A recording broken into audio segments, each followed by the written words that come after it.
Tonight, a small town scandal when a beloved minister is killed. And his wife and children go missing, but for how long and why? 2020 starts right now. Why do you think the public was captivated with this story? It was something that was so totally unexpected. Someone had broken into the home, killed Matthew with the gunshot, and then took Mary and the girls and left. A church pastor is dead, and his family is missing at this hour. When you add religion to murder and then sprinkle in abuse, everyone's in shock and no one knows who to believe. This is pretty telling. The killer unplugged the phone. Yes. So no one could call anyone for help. People were frantic, thinking that there may be a killer on the loose. The most important thing to them right now is to find Mary Winkler and find the 3 girls. So how does that missing wife and mother go from lost to found? Ma'am, get out of the vehicle. Get your hands out of the vehicle now. Get out. Winding up in a police investigation. I have nerve now, and I have self-esteem, and so my ugly came out. I guess my ugly came out. What does that mean? We could not have fathomed what actually did come out, not in our wildest thoughts. This is stuff that doesn't happen to church folks. The ugly side came out. Somebody ended up shot dead.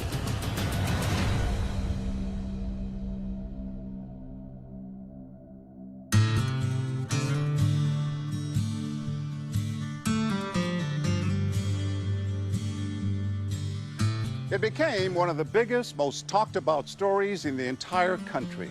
And it all started here in the heart of the Bible Belt, in this small church in the tiny town of Selmer, Tennessee. Matthew Winkler would preach to his congregation every Sunday morning here about right and wrong and about living your life in the service of God.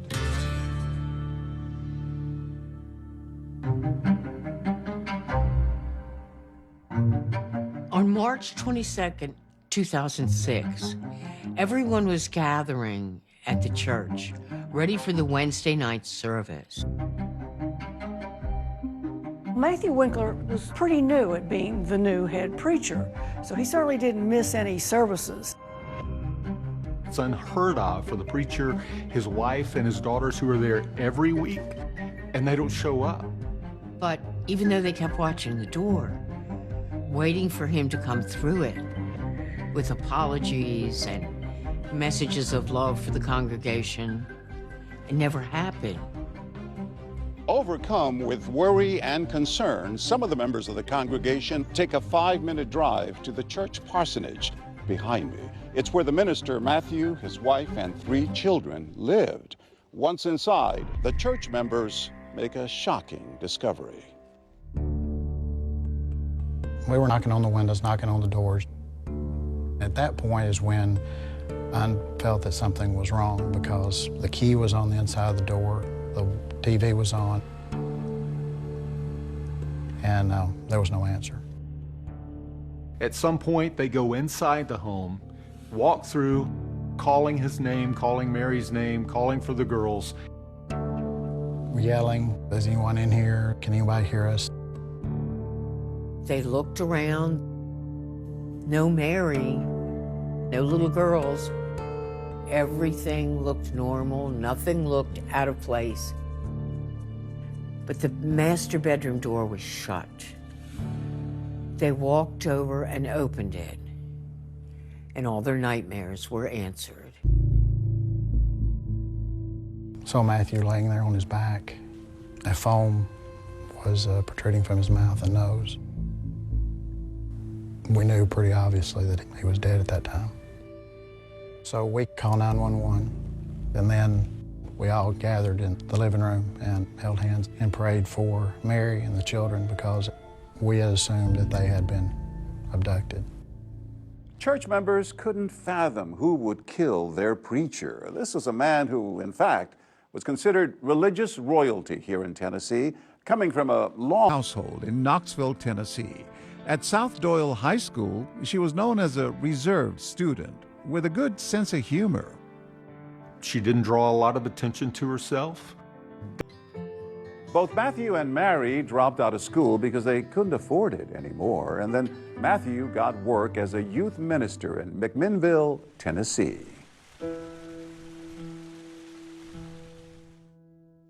How would you describe the Church of Christ to someone who's not familiar with it? It's very conservative, a Bible-based church. We say we have no creed but the Bible. They believe in the literal interpretation of the Bible. And there are scriptures in the Bible that says that a woman is subservient to the man.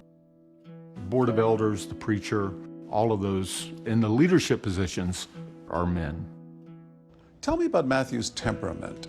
Gregarious, somebody who could go into a room of strangers and make friends within minutes.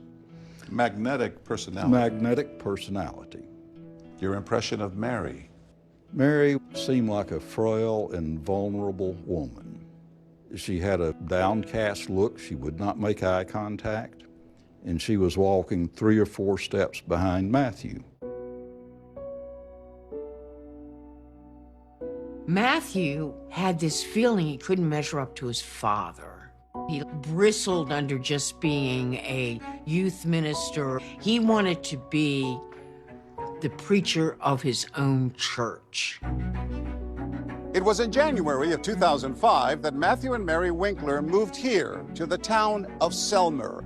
Matthew had just landed his dream job, named the head pastor here at the church. True happiness is found in God's Word. True happiness is not only found in God's Word, it's found by living the way God says to live in that Word. The Winklers found a wonderful church in Selmer, Tennessee, and the people of the community and congregation embraced them and welcomed them. It seemed like the perfect scenario. That is, until March 22nd of 2006, when that beloved young minister was found dead on the floor of his bedroom. Was it a kidnapping and it just went wrong? Someone definitely intended to kill Matthew Winkler. In a small town, people were frantic, thinking there was a killer on the loose. And where were Mary and the girls? Had someone unknown come into the home, killed Matthew, and gone off in the family van with the 3 girls and Mary, holding them captive.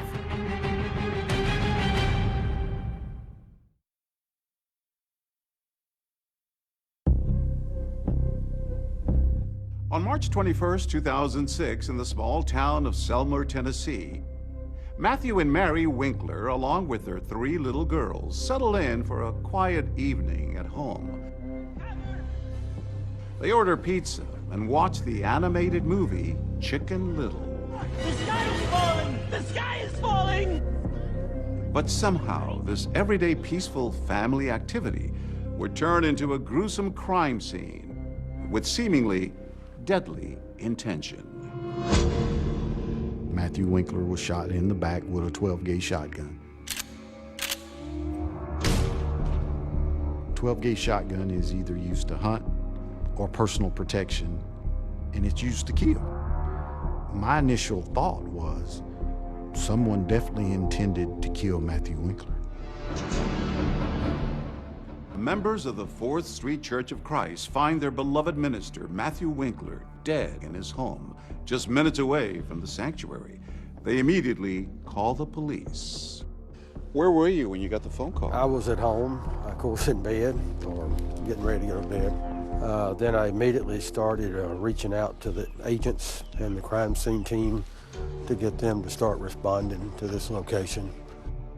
When the police came into the house, they cleared all the church members out, but they interviewed them as well and started picking apart the scene, looking for anything that could give them information. They would have started with the interior, taking photographs, taking measurements. Nothing was out of place. It wasn't ransacked, looking for valuables. But what would stand out is when you got to the back bedroom. There were blood stains on the pillows. There were blood stains on the floor. Matthew was laying beside the bed, and that's where he was found. But you think he was shot while he was still in bed? Yes, and he would have rolled over. Investigators were thinking of a lot of things that this scenario suggested. You have someone fatally wounded. No one else is around. Is this some type of robbery that had turned into murder? Was this a vendetta or was it a kidnapping? And it just went wrong. At that point, you don't know? You don't know. I mean, it's a mystery. What do we have here? This is actually the bed. This is the That bed. would have been where he was sleeping. Could have been shot from here or from here. Well, probably from this side. He was shot on the bed, so that tells you that the shooter had no confrontation with him. There was no defense that Matthew could have put up, being that he was shot in the back. And this is the shotgun shell. It's actually the round that killed him. Over here, this is the bird shot. That's some of the bird shot. Recovered from his body. Correct. This is the actual shotgun. Yes, sir. Can you show it to us? That's 12 gauge pump. What kind of damage can it do? Close up. Well, lots of damage. A 12-gauge shotgun shooting birdshot. When it makes impact, it's going to explode with all of these pellets. And Matthew had somewhere over 70 pellets in his back. And for investigators, each crime scene tells its own story. And this one would reveal a chilling detail.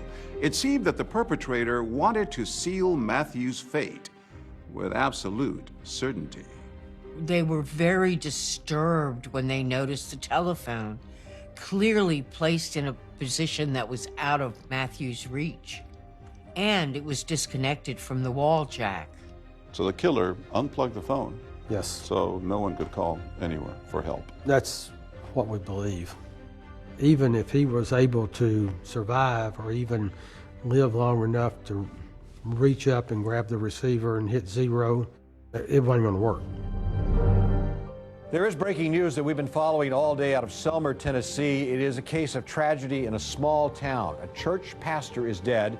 While investigators were combing through the crime scene, news of the death of the much-beloved preacher Matthew Winkler shook Selmer to its core. And, you know, it's just shock. Everybody's just in shock about it. This is the 4th Street Church of Christ here in Selmer, and all day long, church members have been coming and going. You can see it in their faces how distraught they are about the death of Pastor Matthew Winkler. Who would have done something like this? Everybody loved him from what we understood. People were frantic, thinking that there may be a killer somewhere in their community. And do police have a motive they're working on? Any kind of theory here? Now, they are telling us very, very little about this. Matthew was often approached by people who had addiction problems or financial problems. What if Matthew turned one of those people away? What if they had come back in anger? An Amber Alert is issued for 3 little girls. Police need to find Mary Winkler, 1-year-old Brianna, 6-year-old Mary Alice, and 8-year-old Patricia. They, along with their gray minivan, were missing. Were they in danger?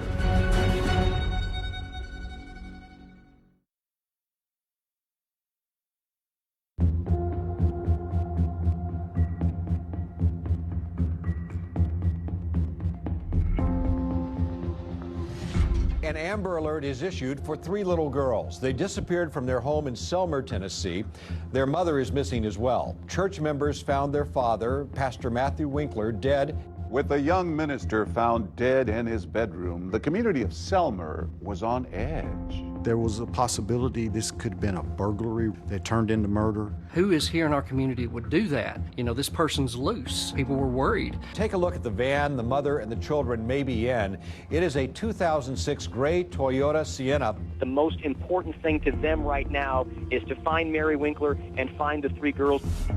Almost 24 hours after the discovery of Matthew's body, there's a sighting of a gray minivan matching the description of the Winklers' missing vehicle. It was spotted in the seaside community of Orange Beach, Alabama. That shoreline is particularly spectacular. They call it the Gold Coast of Alabama. 1025, get ready. I was traveling westbound on the road directly behind us. That's it. 10-4, that's the vehicle. And this van pulled right out in front of me, a Toyota Sienna minivan, matching the description of the van we'd been looking for. 10-4, we're pulling in the parking lot. 10:33. Knowing that there was a possibility that Mary and her girls had been kidnapped, they were extremely cautious approaching that vehicle. They had their guns out. Ma'am, get out of the vehicle. Get your hands out of the vehicle now! Get out. Step out of the vehicle. Put the vehicle in park and step out. There she was, Mary Winkler, in a pink jumpsuit, looking as innocent as anybody walking down the street could look. With no supposed kidnapper behind the wheel. Walk back! Walk back!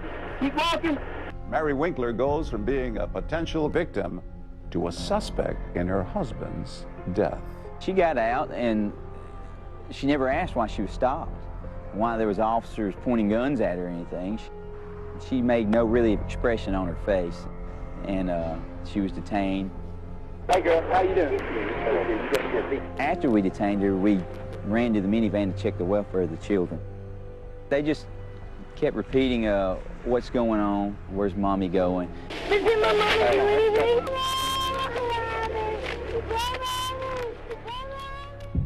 Shortly after Mary's arrest, police search the minivan and they make a stunning discovery.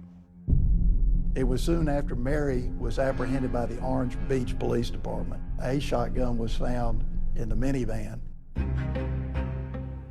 You've heard the term, we found the smoking gun. Well, that's exactly what we thought. We had found the smoking gun, and it was just our job now to put the facts and the details together. Back in 2006, Stan Stabler was a corporal with the Alabama Bureau of Investigation. I received a call from Orange Beach Police Department that evening. They requested that I come to interview Mary Winkler. It's March 23, it's about 9:55 p.m. We're at Orange Beach PD. I'm Stan Stabler. I asked her about anyone else involved, an affair. Y'all didn't have any major problems going on? No. Anybody else involved with either party? Oh, no. She was not as emotional as a person should be if they learned about the murder of their spouse. Just go step from step and tell me what happened. I just can't. Why can't you talk to us? Is it me? No. She was very strong-willed not to disclose a lot of details. I want to hear your side. I appreciate I feel like you have genuine concern, and I do appreciate you. Tell me why a mother of 3, a wife of over 9 years, almost 10 years, what would make you do this?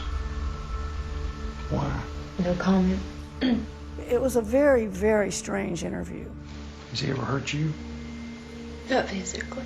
She said she did not want to talk about Matthew because she didn't, quote, want to smear him. No matter what, in the end, I don't want him smeared.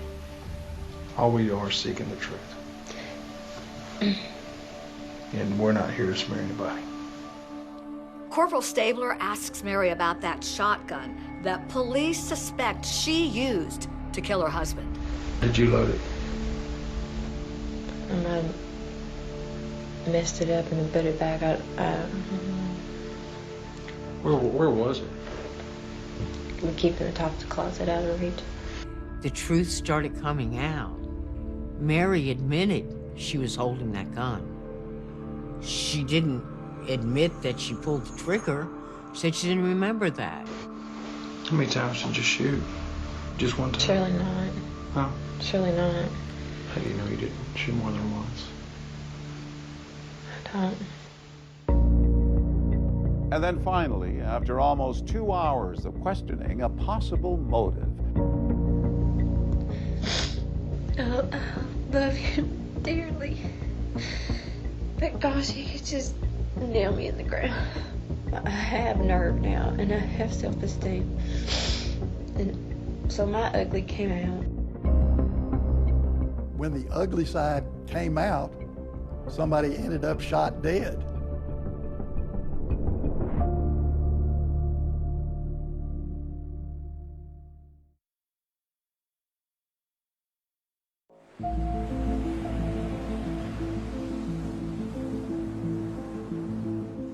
For almost 2 hours, Corporal Stan Stabler prods Mary Winkler about her relationship with her late husband, Matthew. Mary Winkler eventually, during that interview in Alabama, did tell investigators that he picked on her. What she was describing as someone who was abusive. How would he run you down? Bad mouth? Chewing on you, yeah. Just fussing at you, Just nagging all the mistakes. time? And some well-deserved, by all means. I think it's over. But gosh, I don't want to talk about that now. I love you dearly. But gosh, he could just nail me in the ground. I just took it like a mouse. Didn't think anything different. I never spoke up. She told me he was a good man. He was a good father. He was a good husband. She said, you know, at times he would get mad. She related it to blood pressure problems. But he was so good. He was so good, too. A lot of times he had high blood pressure, but he'd never go enough to the doctor to get medicine for it. There's no sense, you know, just say the lady was a moron, evil woman. She said she had had thoughts in the past about killing him. Yeah, I didn't just get up and say, hey, let's see how this thing works. I've been battling it not to do that for him, and I don't know why. Was he chewing on you when it happened? I don't even know.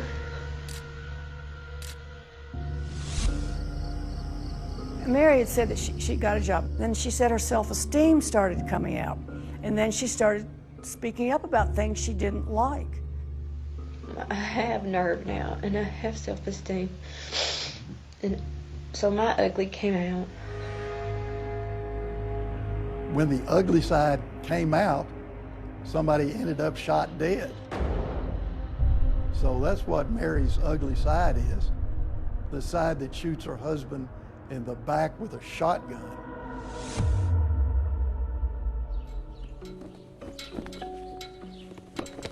Mary waived her right to an extradition hearing and willingly went back to face justice in Tennessee. While in Tennessee, investigators from the Tennessee Bureau of Investigation take another statement from Mary, which she initials. And this time, Mary drops a few bombshells about the morning Matthew was killed. While she never admits to pulling the trigger of the shotgun, Mary does tell TBI agents she heard a loud boom, wiped blood from Matthew's mouth, and told him she was sorry. It became real obvious that there was only one thing for the police in Tennessee to do, and that was to charge her with murder. The startling account of a pastor's wife accused of killing her husband becomes big national news. This is Good Morning America. That murder mystery that has stunned everyone. A popular minister in Tennessee gunned down in his home, and the confessed killer is his young wife. Why? People were like, what? The preacher's wife? People were wondering what would cause them to have their ugly come out.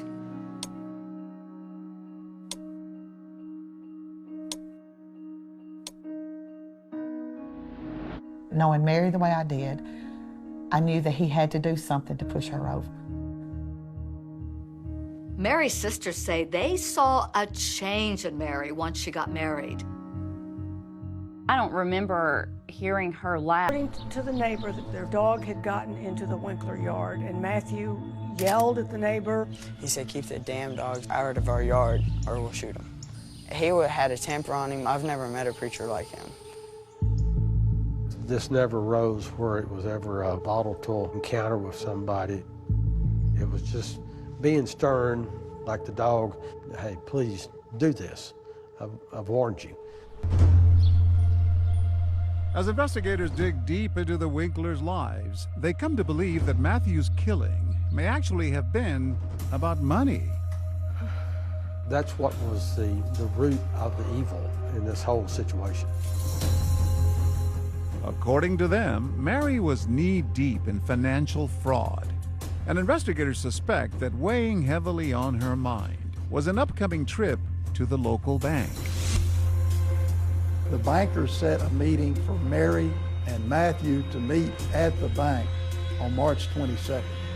I think she was desperate and afraid.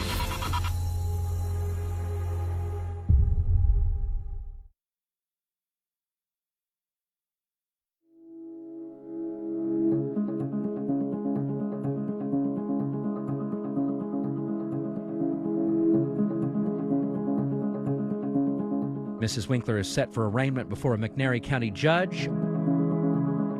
After Matthew's death, Mary appeared in a Selmer courtroom, trading in her Sunday best for an orange jumpsuit. It was somewhat of a shocking vision because she just does not look like anyone who could do anything like shoot her husband.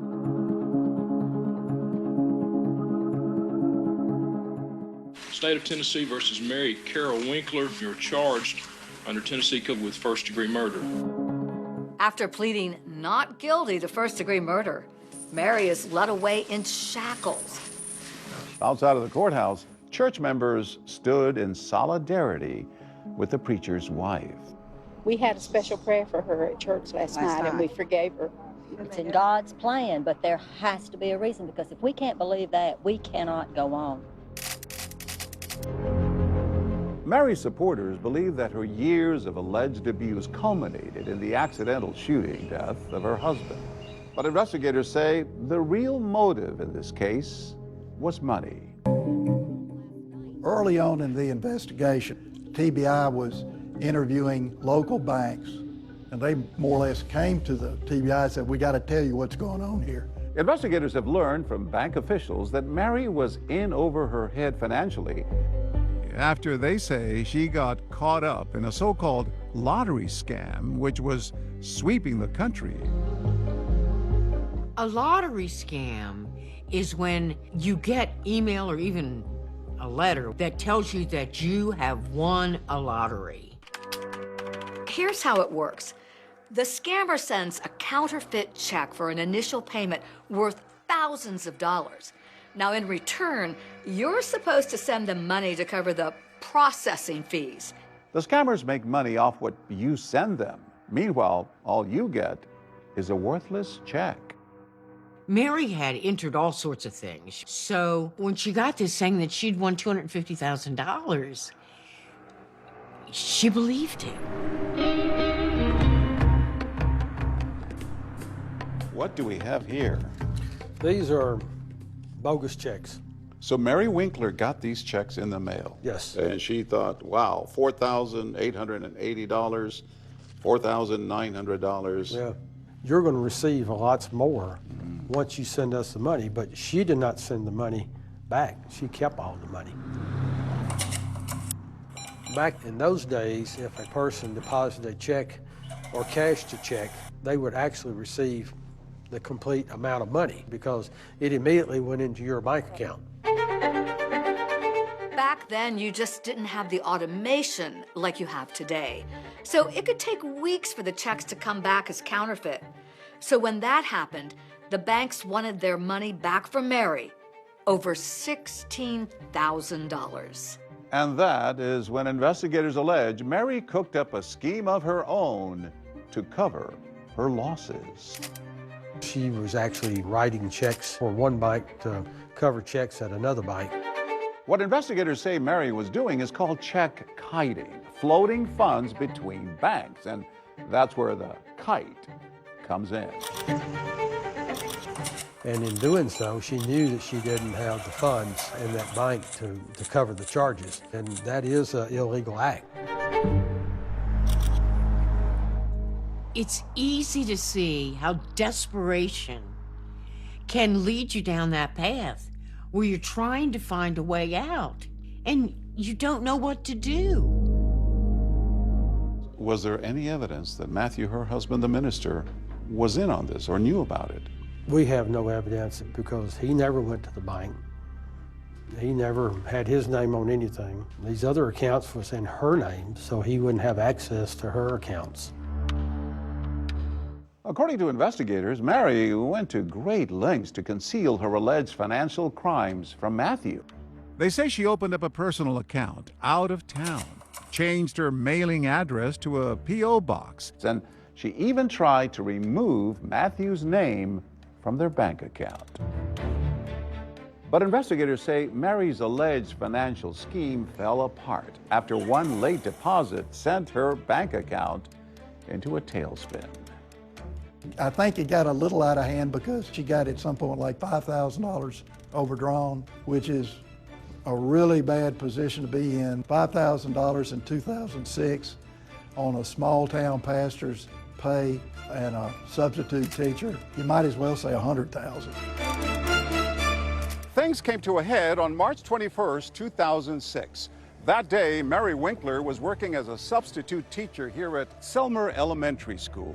She receives an urgent call from the bank asking her to come in the very next day to clear up her overdrawn account.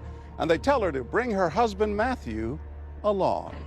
In fact, in this statement to TBI, Mary admitted to having a heated discussion with Matthew about their finances the night before the shooting.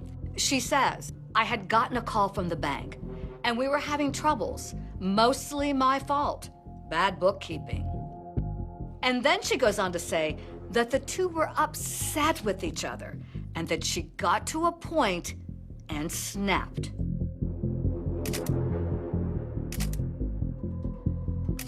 Do you think this is why she killed him? Oh, yes, that somebody's gonna have to face the music, and it was gonna come back on her.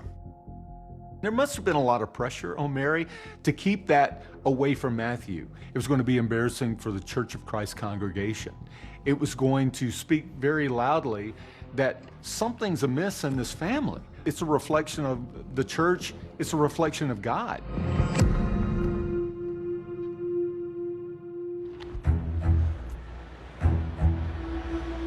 How's Mary feeling? Prosecutors might think this is an open and shut case, but as Mary's murder trial gets underway, no one could imagine the twists and turns to come. Mary Winkler had what appeared to everyone a marriage made in heaven, but behind closed doors, it was a living hell. Ms. Winkler, if you'll come forward, please, ma'am. And when the demure preacher's wife takes the stand, dark and lurid details would soon come to light. Did it hurt you? Yes, sir. Oh my goodness gracious. This is stuff that doesn't happen to church folks. Preacher's wife does not wear this kind of shoe. Had there been a quiet rage brewing?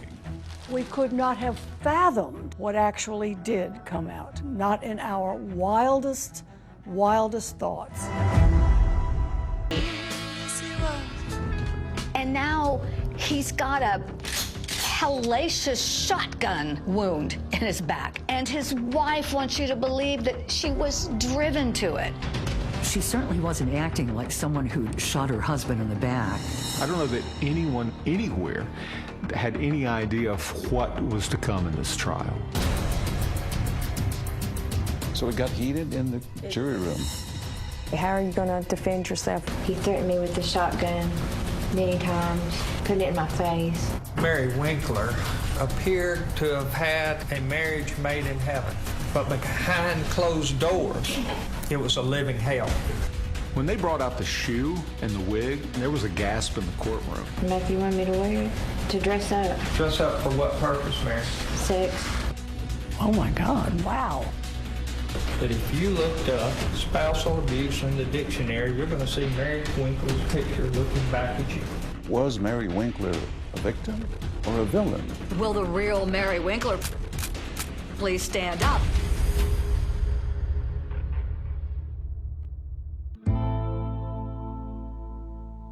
A grand jury had indicted Mary Winkler on a first-degree murder charge for the killing of her preacher husband, Matthew Winkler. She pled not guilty and went back to McMinnville after her father posted her $750,000 bond. Mary's 3 girls continued living with Matthew's parents, whom they'd been with since Mary's arrest. Everywhere, everyone was covering the story of Mary Winkler. When you put the story in a nutshell, this preacher's wife shoots her husband in the back while he's sleeping and then takes her daughters to the beach. That sounds outrageous, absolutely outrageous. How can you not follow that story? Well, people were wondering what would bring someone to this breaking point. What would cause them to have their ugly come out? And I think that was the big question. And the fact this happened in the heart of the South, in the Bible Belt, was like fascinating to people because it wasn't supposed to happen. These are supposed to be godly people. Well, you know, godly does not mean perfect. And Mary proved that very well. So this is the cleaners where Mary worked? Yes. We're at the dry cleaners, where Dry Cleaning Express, where Mary worked during her bond supervision. I would have to come and check on her. What were your impressions of her during that bond period? She was just real quiet, reserved. We all just really loved her, and, you know, we got to be good friends. And we picked up a lot of new customers from her church that has decided to do business here because they want to be supportive of Mary. But one question dividing the people of the town following the case at the time, was Mary actually the quiet preacher's wife everyone thought they knew, or was there another side to her, like the one Libby St. John and her husband at the time saw one night at a restaurant in McMinnville? Well, we had been in there sitting at the bar, and Mary came in, and she was chain smoking cigarettes and drinking. It just seemed like she was so carefree that evening that it just shocked me. I almost wanted to go over there and say, listen, this isn't a good idea for you to be doing this. The owner of that establishment said while she was out on bond, she'd been there to celebrate several different occasions and her birthday recently. And so she'd been there several times. It just wasn't a one-off. You don't usually see Church of Christ preachers' wives smoking. She certainly wasn't acting like someone who'd shot her husband in the back. And your husband at the time starts taking pictures. He took them with his cell phone. The pictures made quite a splash when they came out. These cell phone pictures, first obtained by Action News 5, are the talk of this quiet town. I remember the bar pictures, the very things that seemed completely out of character from what anybody'd seen. She was not supposed to be drinking. Well, I think that basically it was not excessive alcohol. I think that's what was on the bond. But it didn't look good. No, I'm sure it didn't look, no, it probably didn't look good, didn't sit well with people. The way this came to us, this was like walking into a Kafka novel. Nothing lines up with logic. Her life was taking some strange turns that didn't make any sense. Her outward appearance changed, her clothing changed. It was like someone flipped a switch. And when she started kind of hanging out at night, there was a feeling that this was a little quick. Why are you doing this? Maybe were you that the whole time? And it just gave people pause. Will the real Mary Winkler please stand up? Is she the quiet, docile minister's wife, or is she something quite different? With the trial gearing up, everyone was about to hear a tale they never expected from the preacher's wife.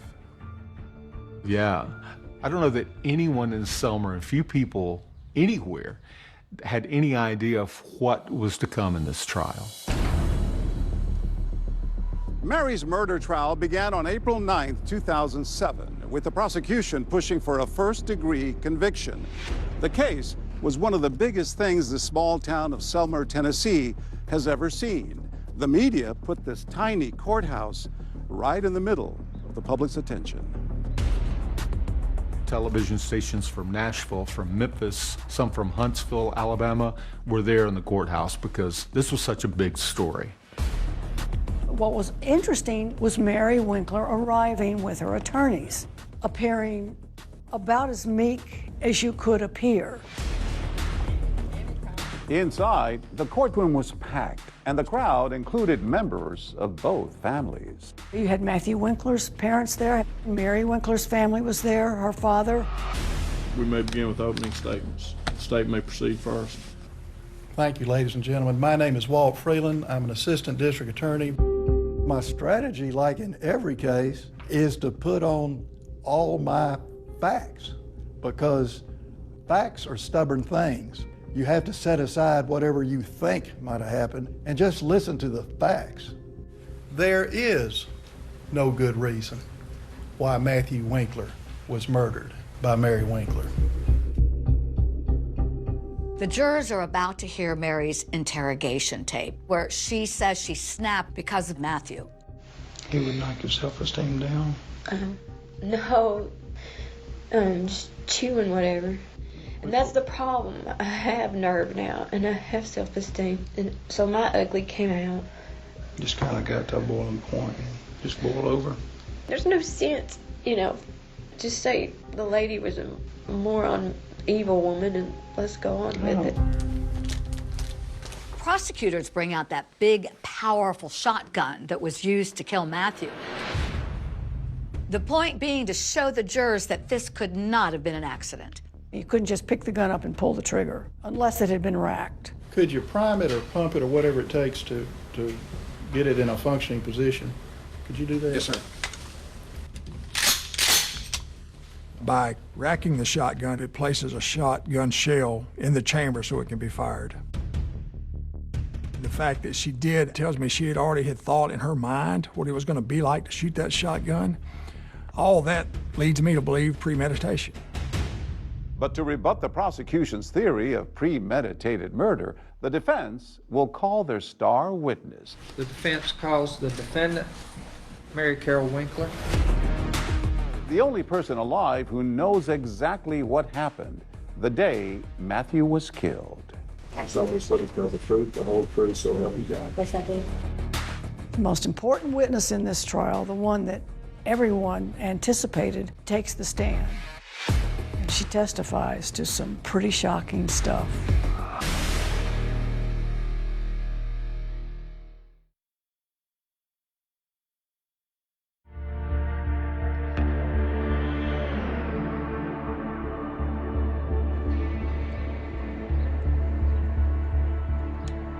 The jury has just heard audio of Mary Winkler's interrogation, where she seems to imply that she suddenly snapped because of her husband Matthew's treatment of her.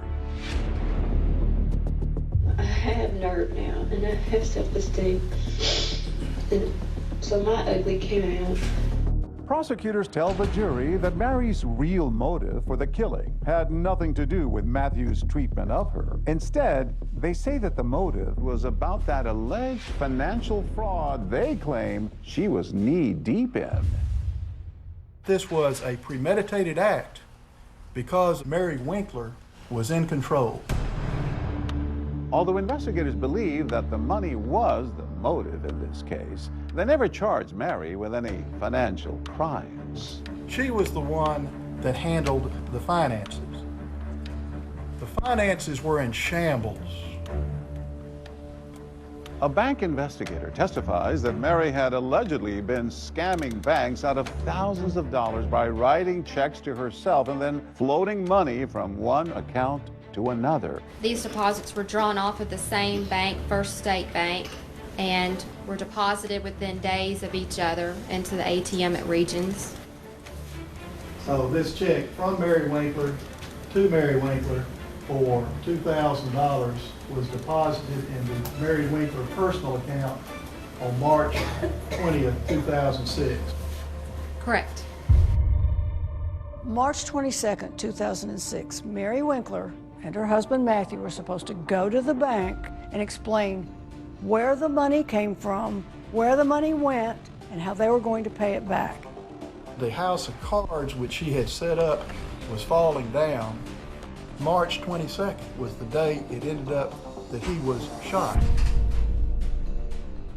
The prosecution claimed that Mary killed her husband Matthew because of the deep financial hole that she had dug for herself.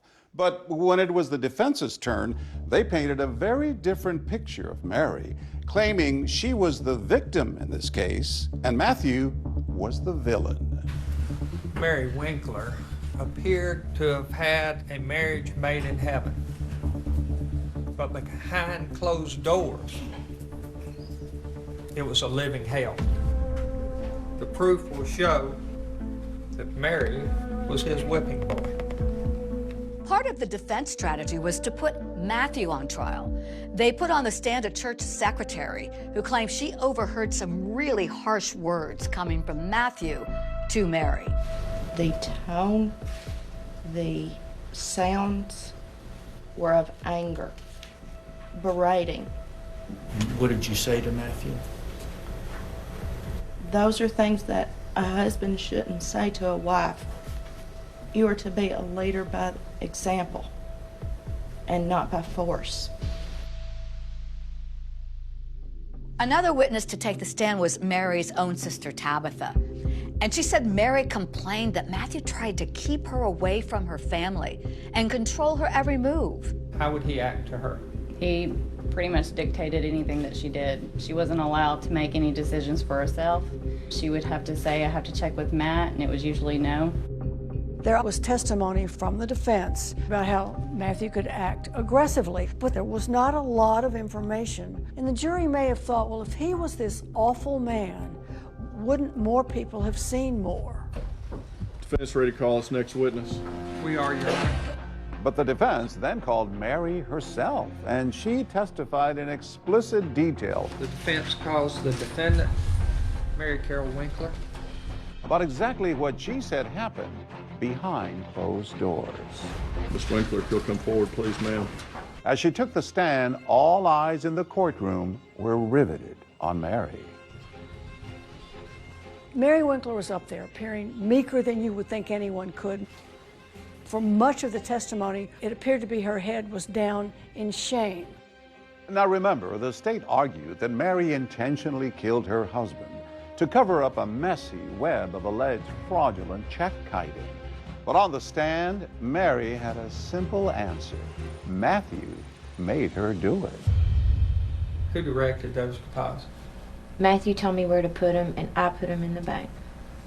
Mary also testified that Matthew knew that the banks were demanding answers over the financial issues with their accounts. He was upset, and I just tried to continue encouraging him if he would please go in and do that.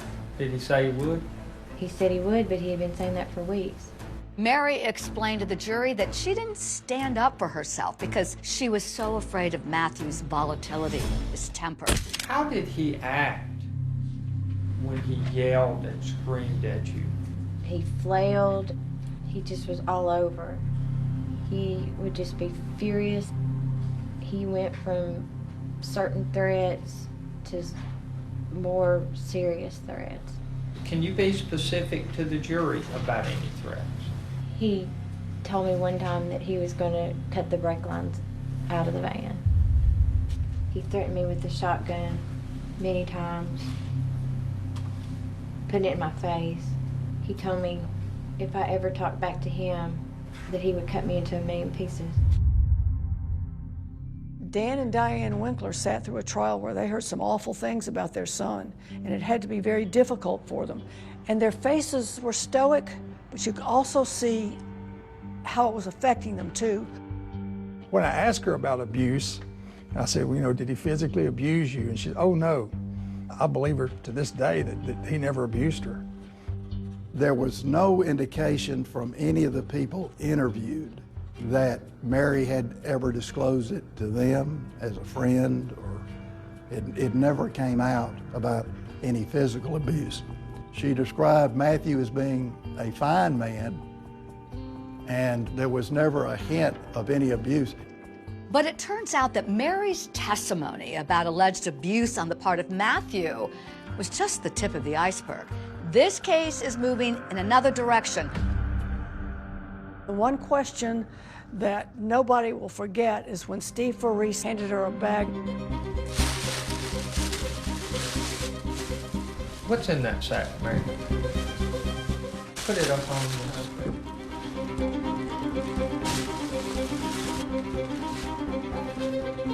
When she was testifying to all of this, oh my God, wow.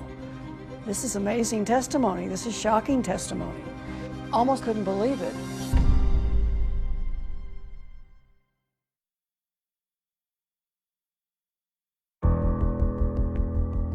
On trial for the murder of her preacher husband, Matthew. Mary Winkler tells jurors that she was living in a marriage from hell. I had asked Matthew to have a divorce, and he absolutely denied it. That would not be allowed. That was not an option? No, sir. According to who? Matthew. Preachers can't get a divorce. People want to know, okay, how do you preach the things you preach and you're divorced? Mary's defense team would also expose what they said was another dark side of the Winklers' marriage. One that would take this trial into a surprisingly different arena. What's in that sack, Mary? Shoe and a wig. Show me the shoe that's in there. Put it up on the side there.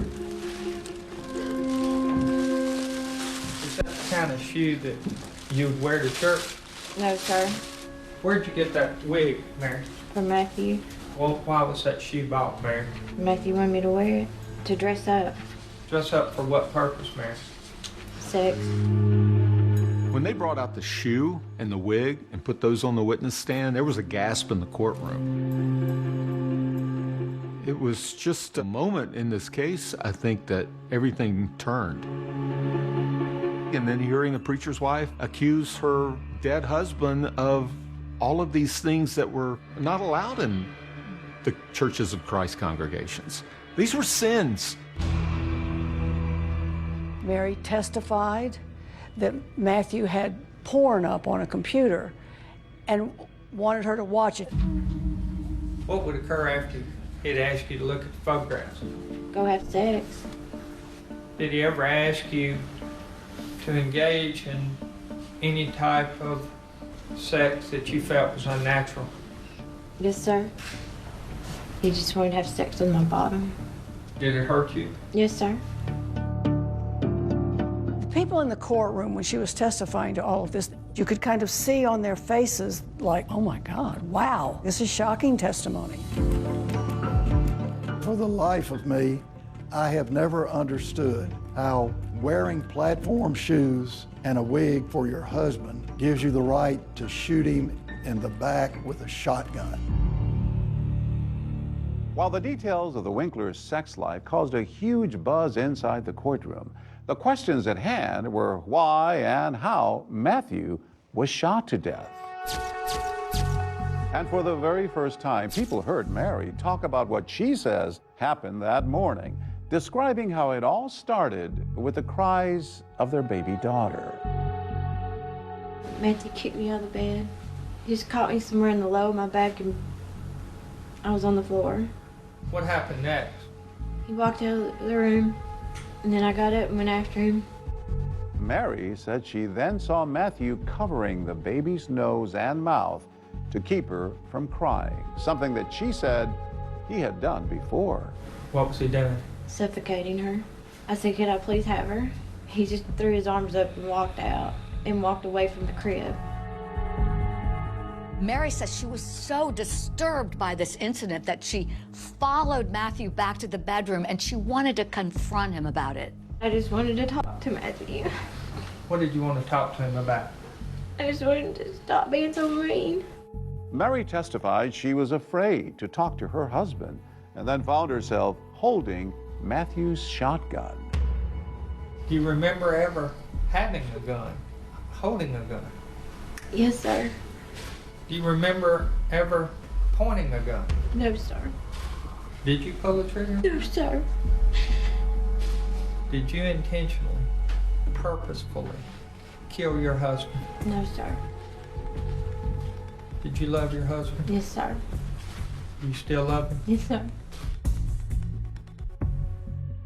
Mary had been very vague and foggy about a gun going off, which is a classic defense statement. They use the passive voice. They don't say, I shot a gun. They say, a gun went off. So what was it that led you into the position of accidentally shooting Matthew Winkler? I just wanted to talk to him. It wasn't an accident, was it? Yes, sir. You just wanted to talk to him and he wouldn't listen. So you shot him in the middle of the back while he was asleep. Now, has that memory come back to you, Ms. Winkler? No, sir.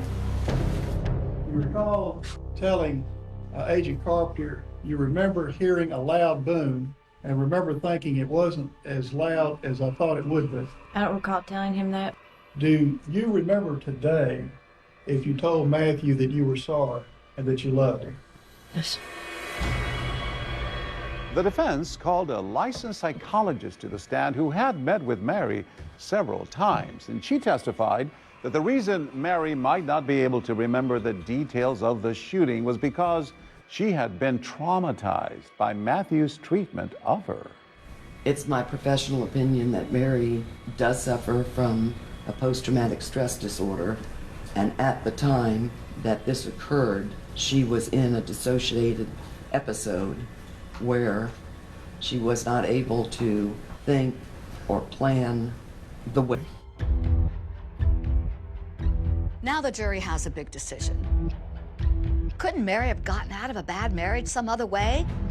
Or is she just a cold-blooded killer? This very debate is going to spark some fireworks in that jury room. So it got heated in the jury room? Very much so. Oh, I was ready to come across that table and strangle her.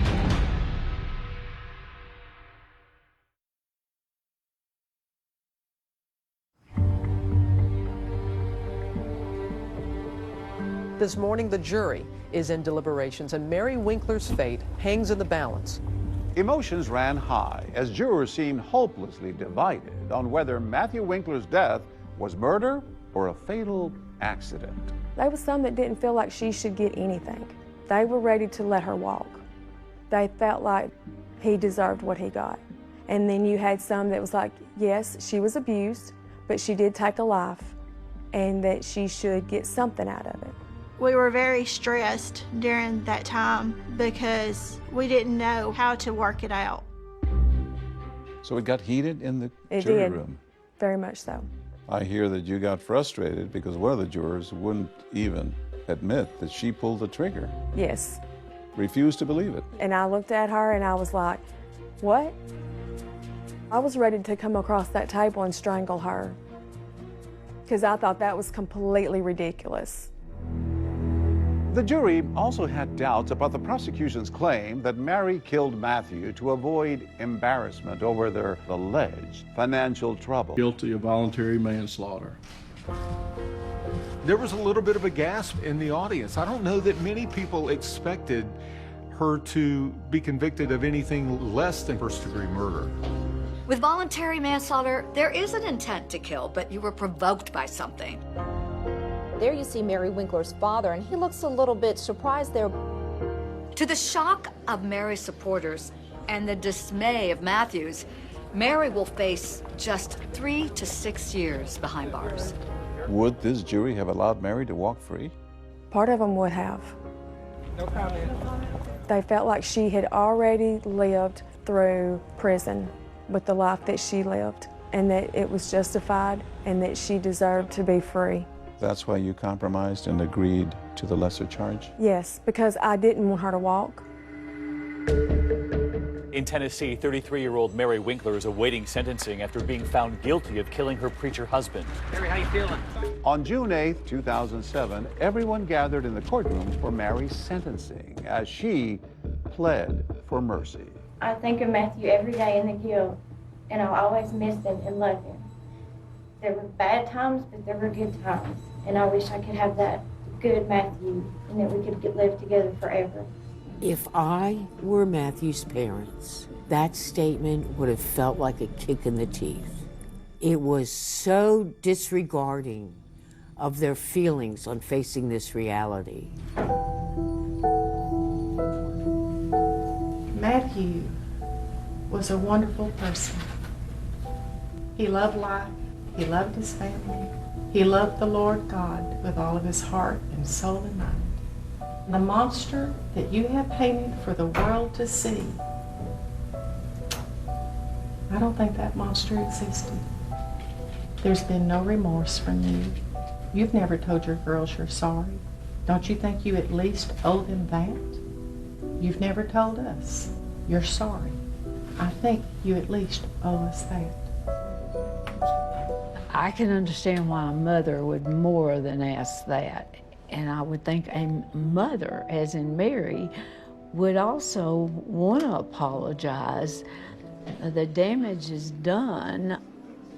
When the judge handed down the sentence, you could have heard a pin drop in that room. The defendant is hereby sentenced to a term of 3 years. Her sentence is to be served in split confinement with 210 days of incarceration, with appropriate credit to be given. With time served, Mary Winkler spent only one more week in jail in this very cell, and then 60 days in a mental health facility. To her supporters, it was a clear victory, but to others, it was nothing more than a slap on the wrist. People were very shocked by that sentence and really couldn't believe it. Matthew's parents had to feel betrayed by the system. They had to feel as if the jury had been played. When you found out that she was going to get such a short sentence, what went through your mind? I was heartbroken, actually. I felt like I had failed. I felt like I had failed, like I didn't do my part, that I had let her off. I believe she should have served more time, but we did what we did because that was all we could do. After the trial, the town of Selma remained divided over whether Mary really got justice. Meanwhile, for Mary, the saga isn't over. After the sentencing, the public thought, okay, that's it. They've heard everything, but it was not. She wasn't finished talking. She wanted to tell her story to everyone. Hey. Hi, Oprah. Nice to meet you. Nice to meet you. Tell me why you wanted to have this conversation today.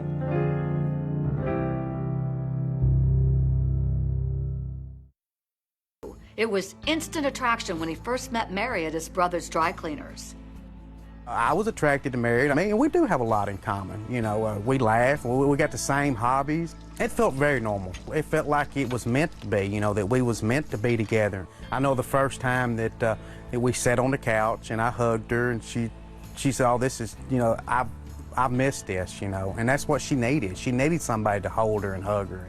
I remember hearing that she may have had a new acquaintance. She was just a very sweet girl. I mean, it felt normal to be with Mary.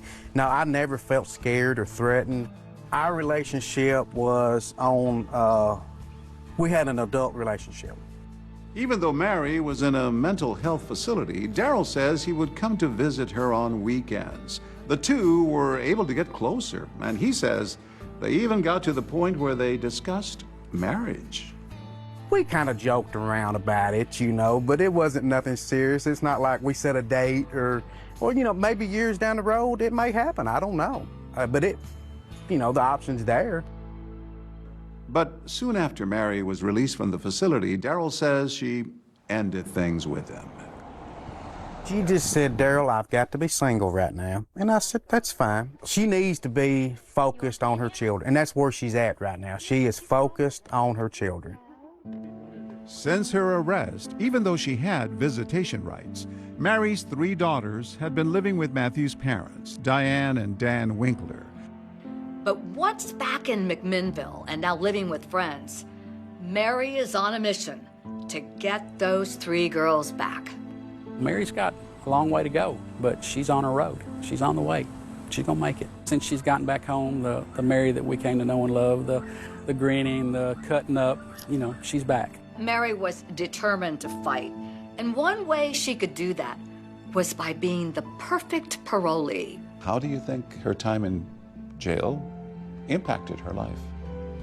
Well, she had time to think about what happened, I'm sure, and reflect on what she had done, and I'm sure she wanted to get out so she'd get back with her children as soon as possible. Her children were very important to her. She lives and breathes every day for those girls. What she wants to do is get on with her life, let people leave her alone, get her girls back, and mourn her husband. That's her words. Now back home, the once shy and demure former preacher's wife, who wanted a quiet life, raised eyebrows again after making one of her first stops the Oprah Winfrey Show, telling Oprah she hoped by speaking out, her story might help others. An Oprah exclusive. For the first time, Mary Winkler, the wife who killed her pastor husband. Mary Winkler appeared on Oprah just as she appeared on the stand. Very soft-spoken, very meek and mild. And but I remember Oprah wasn't buying any of it. You know, Oprah didn't let her off the hook. Was a shotgun in the baby's room? No, we kept it in the closet. It's just, I can't, there's a lot of things that don't make sense to me. Yeah. Well, imagine, it doesn't make sense to me either. I know. She kept prying and asking her and just telling her, okay, help me make sense of this. The gun is aimed at him at some point. Do you remember that? Well, no, because when I heard the boom, I just took out of there and took off running. And then Mary explained to Oprah the importance of getting those girls back. I'm their mother. You killed their father. I did not want any of this to happen. Even though the girls had been living at Matthew's parents' home, the Winklers wanted to formalize it. They filed a lawsuit to adopt their granddaughters and terminate Mary's parental rights. Mary Winkler looked happy and confident when she walked into the courthouse in Huntington for another showdown with her former in-laws over custody of her 3 daughters. But there's still one more turn to come in Mary's roller coaster ride of a life. Her life seems to be normal, except for one thing. One more startling secret to reveal. Something else had happened to Mary Winkler that was surprising, shocking.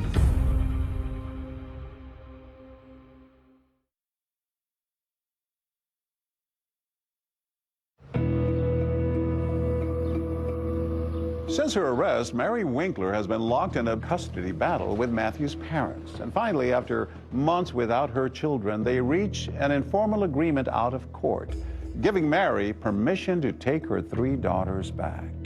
My girls are my girls, and I'm their mother, and we were just put back together, and we picked up where we were separated. I know. Come here, Emma. After finally getting her children back, Mary Winkler sits down for one more exclusive interview with Janice Broach to reveal yet another setback in her life. Tonight, Mary Winkler is back, and she has a secret. I had found out that Mary had been diagnosed with MS, multiple sclerosis. My right hand and my right foot were completely disabled, could not use. And so I was very fortunate that I have been able to come back to full capacity. 17 years after she shot her husband, Mary Winkler lives a quiet life. But to this day, there are still lingering questions in Selmer about whether justice was served in her case. I believe that she actually got away with murder of her husband. Justice was not served, in my opinion. Was Mary Winkler A victim or a villain? Both. Did Mary get away with murder? Yes, she did. She's going to have to answer for what she did. It's not up to me to forgive her. What she did is between her and Matthew and his family and God.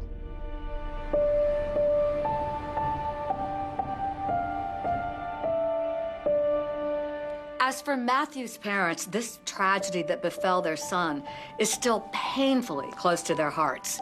His father, Dan, can be seen giving a sermon in this Palm Beach Lakes Church of Christ video, posted on YouTube. Like, this is perfect for your family. The sentimentality, the shared tears, the perceived. Perfection of finding a narrative to soothe young hearts. It all pointed to a mother's profound love and her struggle to guide her children through an emotional wilderness. The interview then showcased a particular insight offered by Corey. It just seemed perfect, and so I was just baffled at how she even had the time to do that. This particular observation, likely referring to the ghostwriter or the process of creation, speaks to the overwhelming nature of grief and parenting, where even finding time for solace feels like a monumental task. Yet the core message, explaining the content of her coping mechanism, was particularly telling, and it's, explaining to my kid just because he's not present here with us. That doesn't mean his presence isn't here with us. And he's doing these things with us. This encapsulates a vital element of grief. Counseling for children, fostering a sense of continued connection, even in the absence of physical presence. The idea that dad is still here. It's just in a different way, provided a comforting framework for the grieving children. However, the narrative presented to the public that day was only a fragment, a prelude to a far more complex and disturbing reality. But this would be just the beginning of the story. And boy, was there a lot more coming their way. The subtle foreshadowing hinted that the comforting image of the grieving widow and author was about to be dramatically challenged. The scene shifts abruptly, plunging into the grim seconds of a life or death crisis. It's a little after 3 a.m, and Corey Richens calls 911, saying her husband, Eric, is not breathing and is cold to the touch. The urgency in that call, the desperate plea for help, the chilling description of Eric's state, all mark the beginning of a horrifying night. The dispatcher's methodical instructions, designed to guide a distraught caller through the incomprehensible, highlight the chaotic urgency of the moment. 1, 2, 3, 4. 1, 2, 3, 4. Count out loud so I can hear you. I'm counting with you. 1, 2, 3, 4. The rhythm of CPR, a desperate attempt to restart a life that was slipping away, was juxtaposed with the precise, almost detached language of emergency services. Officers are dispatched to the scene. Paramedics and firefighters are already there when they arrive. The official response, a procedural response to a dire situation, paints a picture of an emergency unfolding according to protocol, yet tinged with the human drama of life hanging in the balance. The body-worn cameras captured this raw moment. In those first few moments of the police body-worn camera, you're watching this life or death moment unfold. This is where observation and analysis converge. The camera doesn't just record events. It offers a window into the scene's atmosphere, the desperation, the clinical detachment of responders, and the profound grief of those present. Inside the bedroom, the stark reality of Eric's condition was evident. Inside the bedroom, you can see law enforcement trying to help Eric Richens. He is on his back on the ground. He has no pulse. He's not breathing. And they're using a CPR machine so you can hear this sort of rhythmic sound. The impersonal, rhythmic thrum of the machine was a desperate mechanical heartbeat attempting to overcome the silence of cessation. In the midst of this medical emergency, the first probing questions began, designed to gather critical information and perhaps to assess the situation. "What's your first name?" The officer's question, directed at Corey, sought to establish a connection, to ground her in the present amidst the chaos. Her reply, perhaps obscured by distress or the immediate crisis, was met with a professional, yet firm, redirection. "Let them do their work in there. That's what happened today." The attempt to make sense of the suddenness was palpable. "Oh no, he was just fine. He was fine." This statement of normalcy, a stark contrast to the current grim tableau, is a classic psychological defense mechanism when confronted with sudden loss. The mind struggles to reconcile the present horror with the immediate past normalcy. Corey's explanation painted a picture of a life that was, by all appearances, robust just hours before. "When you say we were fine, what time did you see him?" "When he was alert." The officer's question sought a precise timeline. "We had a drink together at 9 to celebrate something at work." A celebration, a symbol of success and normalcy, moments before this devastating event. The narrative thickened as details emerged.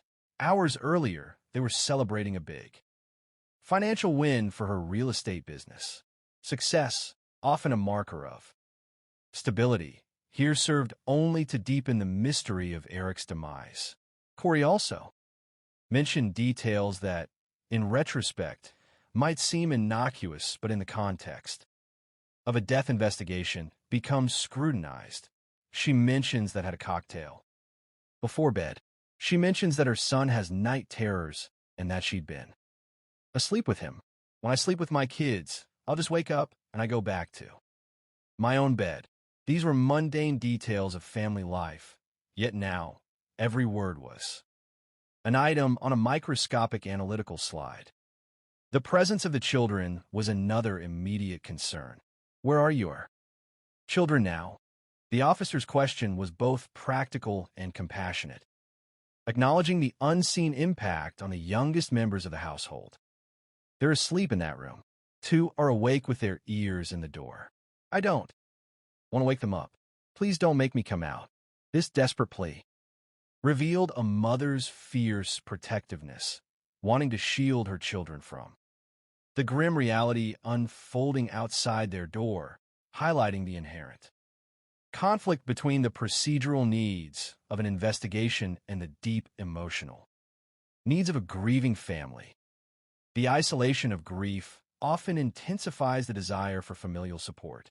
At one point, the officer asked if she would like to call anybody, and she mentioned she wants to call her mom. The call for maternal support is primal.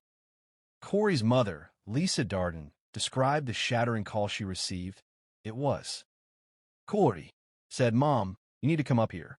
I said, 'Something's happened.' She said, 'Eric.'" The simple utterance of Eric's name, coupled with the desperate tone, conveyed the unthinkable. The investigators, professionally detached but alert to all possibilities, began their line of questioning, probing for pre-existing conditions or external factors. "Does he have any medical conditions or anything like that? Lyme disease?" This was an attempt to find a natural or perhaps accidental cause. So they're asking questions like, does he have any, health ailments? No heart problems or anything like that. The aim was to rule out natural causes or identify conditions that might explain a sudden collapse. Then a subtle shift in the narrative occurred, introducing an element that would become crucial in the unfolding investigation. So while she's talking to the officer, she says that sometimes he takes a gummy to sleep, but she also tells him she's not sure whether he took one that night. The mention of a gummy and the uncertainty surrounding its use was a delicate thread, easily dismissed in the initial shock, but one that would be carefully examined later. It's like a gummy, isn't it? Like a THC gummy? Okay, does he have any history of illicit drug use or anything in the past year? No. Corey's response, no, to the question of illicit drug use was a categorical denial that would be reevaluated in light of subsequent findings. The arrival of Lisa Darden, Corey's mother, brought a wave of family emotion too. The scene. As I pull in the driveway, 3 cops come running at me, asking who I am. I went running through the house to get to Corey, and it was just devastating. She was in total shock. A mother's immediate concern, wrestling with the dual trauma of her daughter's devastation and the loss of her son-in-law. I had no idea, not only as a mother, what to do for her, but as a person, how to help a person in shock. The helplessness in the face of overwhelming grief is a universal experience. The confusion of the children was a palpable tragedy within a tragedy. I went and talked to the boys, and they're just confused. They're not crying because they don't know what's going on. They just know a lot of cops are there. Children, in their innocence, perceive chaos and distress, but may lack the cognitive framework to understand death. Their uncomprehending confusion is perhaps more heartbreaking than outward displays of sorrow. Lisa Darden offered further details that might explain Eric's appearance that night. Corey Richland's mother, Lisa Darden, says that he got weekly allergy shots, and maybe that has something to do with his medical condition. He didn't look at last night. He looked pale last night. These observations, coupled with a specific complaint from Eric himself, began to paint a more complex picture. And I asked if he were okay. Yeah, but he was saying his chest was hurting, a chest pain, a pale complexion, a history of allergy shots. These symptoms, in conjunction with a sudden death, opened multiple avenues of medical inquiry. Amidst the clinical procedure, observable physical anomalies began to raise questions among the professionals on the scene. For a moment, the deputy walks away from Corey Richland, and you can see a conversation between him, another officer, and an EMT. The hushed, urgent exchange between first responders often signals a deviation from expected norms, a detail that warrants further investigation. I don't know if he had a hemorrhage or something with all the blood. There's a lot of blood for no reason. A little bit coming out as soon as we start doing compressions. The presence of an unusual amount of blood, particularly during resuscitation efforts, is a stark physical sign that deviates from a typical sudden cardiac event. The amount of blood was sort of surprising to the paramedic. This unexpected detail prompted an initial medical hypothesis, an attempt to rationalize the unexplained. And this leads to the initial hypothesis of an aneurysm. An aneurysm, while tragic and often fatal, can occur suddenly in seemingly healthy individuals and can explain the presence of blood. Corey's reaction to the proposed aneurysm diagnosis revealed her disbelief and her perception of Eric's robust health. My husband's active. He didn't just die in his sleep. This is insane. Eric was very athletic. You would never expect an aneurysm, but that's what they're telling us. They don't know. They're saying an aneurysm, and you just can't believe he's gone. Her protests, fueled by a wife's intimate knowledge of her husband's vitality, underscored the profound shock and the feeling that something was not right. The ripple effect of grief soon reached extended family. Eric's sister, Katie, arrived at the scene, her shock manifesting in immediate, raw anguish. In the body cam footage, you actually hear Eric's sister, Katie, before you see her. No, what happened? What happened? The sounds of her distress were primal, guttural expressions of pain that are deeply unsettling. She's moaning, and she's screaming out. And it's the raw, guttural pain that you hear when you've just learned that someone you love has died. Her immediate need to shield the children from this raw display of sorrow was palpable. In the video, you see Katie take Corey and Eric's young boys upstairs and away from the turmoil. But at one point, Katie even can hardly breathe. The sheer force of grief can manifest physically, leading to symptoms of acute distress, such as difficulty breathing, mirroring the overwhelming emotional pain. Natural, okay? Take a deep breath. Take a deep breath. Okay. I can't breathe. I can't breathe. This was not merely a physical reaction. It was an echo of the profound emotional devastation that consumed her. Her proximity to Eric, the realization of his sudden absence, was crushing. I just talked to him like a couple hours ago. At precisely 3:58 in the morning, the official declaration came.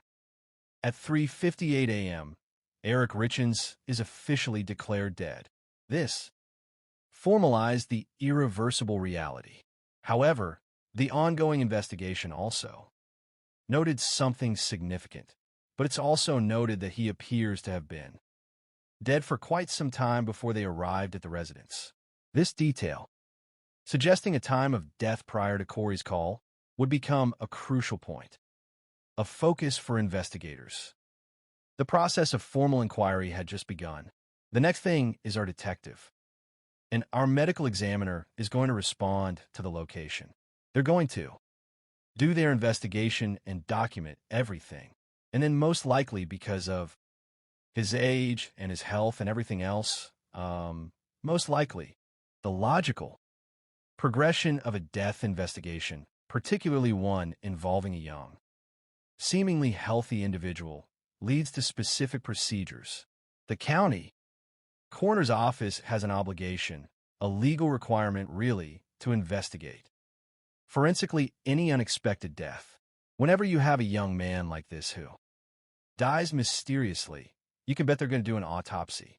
The autopsy, a deep dive into the physical remains, is intended to provide definitive answers. When a death is sudden and unexplained, it was understood from the outset that this night, while tragic in its immediate impact, was merely the prologue to a complex investigation. This is the night of a tragic end, but the beginning of a mystery that will take years to unravel. The narrative then turns to the life that was celebrating just hours before.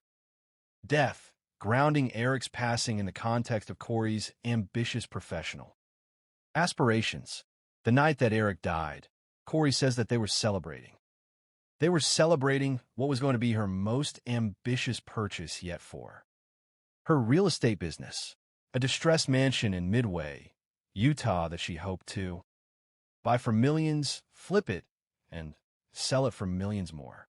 This ambition, this drive for monumental financial success, presented a stark contrast to the sudden and unexplained cessation of Eric's life. The scale of the purchase, for millions, suggested a significant financial undertaking, a bold step in her burgeoning career. Corey's excitement was evident. She was so excited about it and the possibilities for it. This was a very big moment for Corey Richards. This event, intended to be a milestone of success, now became inextricably linked to the tragedy, raising questions about the financial pressures and motivations that might have existed. Corey's personal history provided context for her relentless drive and ambition. Corey grew up working for her aunt's cleaning company, cleaning the toilets of the rich people who lived in mansions in Park City. This early experience, filled with the drudgery of service, sowed seeds of aspiration. Corey would dream that one day she would be the one that owned the mansions and not the one cleaning the toilets. This was Corey's moment to say, look, I did it. I made something of myself, and now I'm on the other side. This dream, born of humble Beginnings and a desire for upward mobility illuminated the powerful. Psychological need for validation and achievement that shaped her path. Her professional endeavors were not merely about wealth, but about transcending her. Origins, proving her worth and reclaiming a sense of agency. Her upbringing, while not impoverished, was marked by transience. Corey grew up in a family that moved a lot. My parents worked construction, so we would move. Every 2-3 months growing up. We weren't poor by any stretch, but we weren't wealthy by any stretch either. My parents did what they had to do to get by. This constant upheaval likely fostered a sense of instability, perhaps, reinforcing her later ambition for financial security and a fixed, grand dwelling. The shift towards Heber City, Utah, marked a period of relative stability during her adolescence. When she got to junior high, her family really made a home in Heber City, Utah. It's also part of Summit County. It's a beautiful mountain town, and there she find a really close group of girlfriends. The formation of close friendships is critical during adolescence, providing social support and a sense of belonging. We just had a really good core group of friends, and the text we get every weekend was, "Hey, where's the party at?" Her engagement in sports and shared academic pursuits further solidified these bonds. And we also played sports, and then we were in the same classes together, and we just kind of evolved from there. She's on the cheer team. In high school, she's playing tennis, and she seems to have really found a home and belonging. This period of her life appears marked by social integration and the pursuit of typical adolescent interests, suggesting a capable and engaged young woman. Her character during this time was perceived as strong. She was a tough cookie. Anybody said anything wrong about us, you could kind of always count on Corey to handle it. This trait, this assertiveness and protectiveness, would become relevant in understanding her interactions later in life. The narrative then shifts to how Corey and Eric's paths crossed, beginning a relationship that would shape their lives. Corey and Eric met when Corey was working at a Home Depot. Home Depot paid the best. It was brand new. It was in Park City, and it paid really well for cashiers. The practicalities of employment led to a fateful encounter. He was coming into the Home Depot a lot because of his stonemasonry business, and they headed off and started talking. And people remember sparks flying and instant chemistry. Their initial connection was described with vibrant enthusiasm, suggesting an immediate and palpable attraction. He was significantly older than her. She just thought the world of Eric. Eric was it. This admiration, the idealization of Eric, established a foundational dynamic in their relationship. Eric's background painted a picture of a man deeply rooted in a specific cultural and geographical landscape. Eric grew up in Bountiful, Utah, went to high school at Woods Cross. His family's connection to land and livelihood was significant. The Richens owned a cattle ranch in Summit County, and he grew up working on this ranch.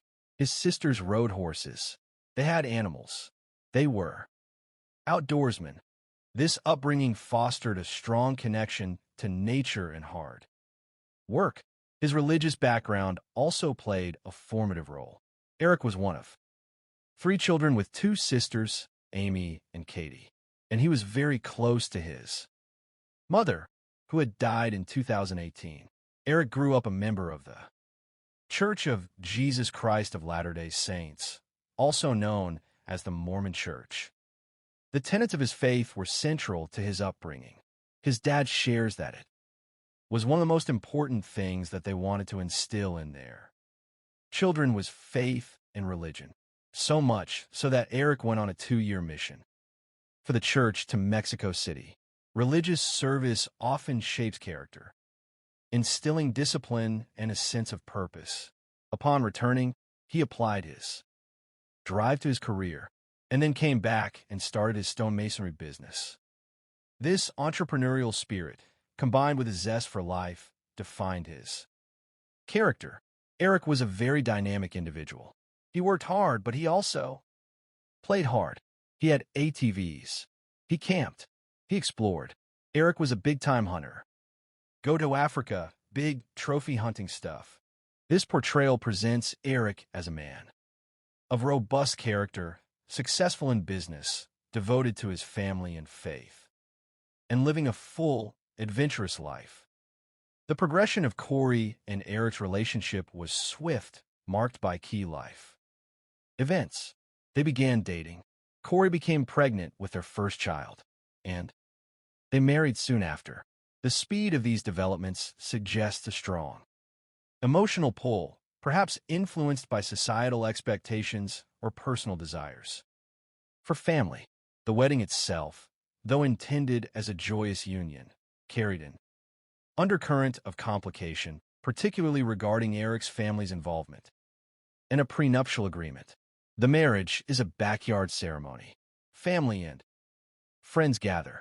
Corey is about to walk down the aisle, and Eric's mother presents her with a prenup. And the prenup says that his stonemasonry business belongs to him, and that the only way that she would benefit from that business would be if he were to die while they were married.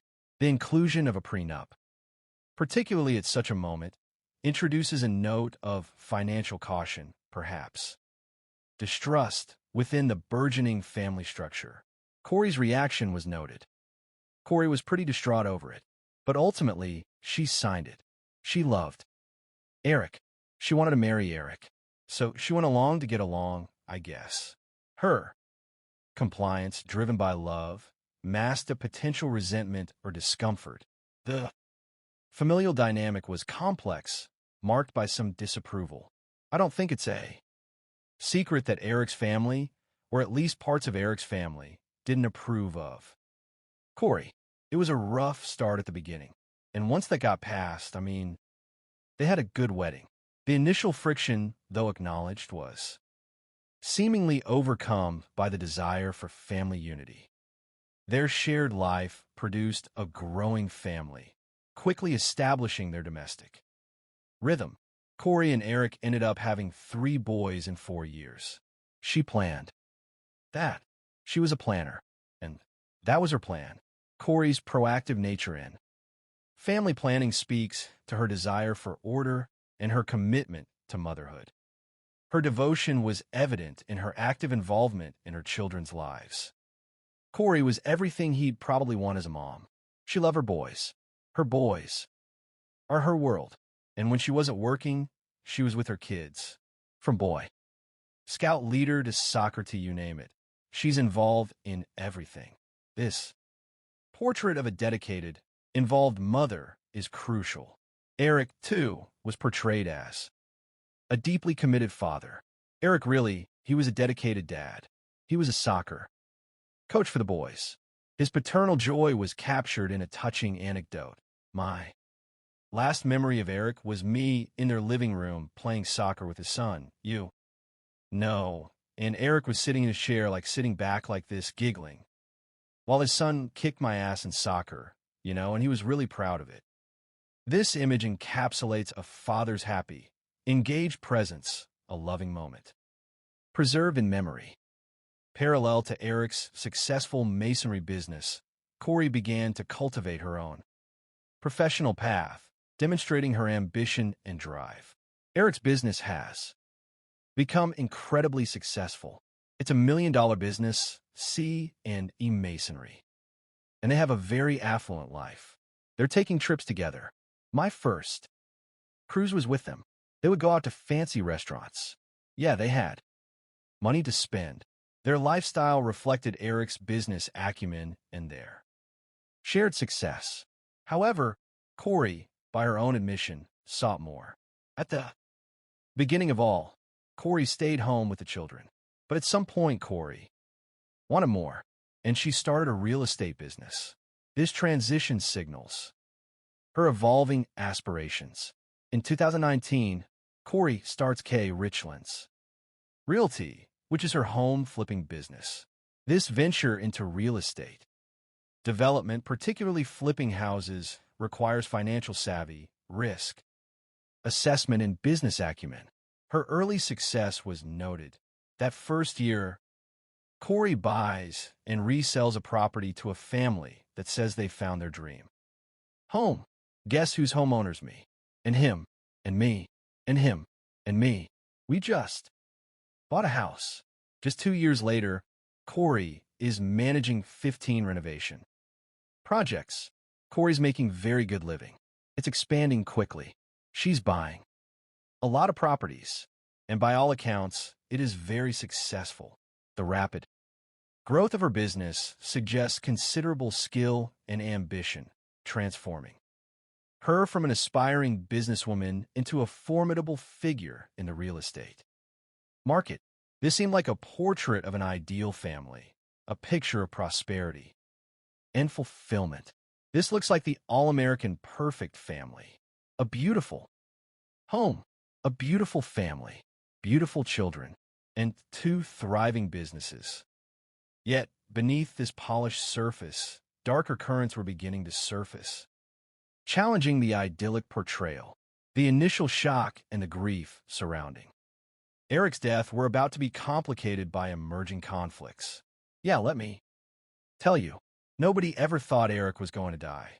This common sentiment, expressed by those close to Eric, sets the stage for the unsettling events that followed. The immediate aftermath of Eric's death saw a significant interpersonal conflict. Of course, Eric Richland's dedicated father has provided for his children, but this grieving widow is about to discover her future won't be quite what she thought. The language here foreshadows financial disputes and a disruption of perceived entitlements. The escalating tension between Corey and Eric's sister, Amy, erupted into a dramatic confrontation over Eric's will and estate. Eric's sister, Amy, says, "This home isn't yours." They're screaming back and forth. I stepped in between the two of them. The conflict was intense and physical, involving emotional shouting matches that required intervention. The timing of this dispute, occurring in the wake of Eric's death, was particularly jarring. The day prior, a celebration of professional ambition, the proposed mansion purchase had occurred, only for Eric to die hours later. It was just surreal. And just the day before, Corey says that she and Eric were toasting the purchase of her dream property, a $2.9 million mansion. This juxtaposition highlights the dramatic turn of events, moving from aspiration to devastation within a single 24-hour period.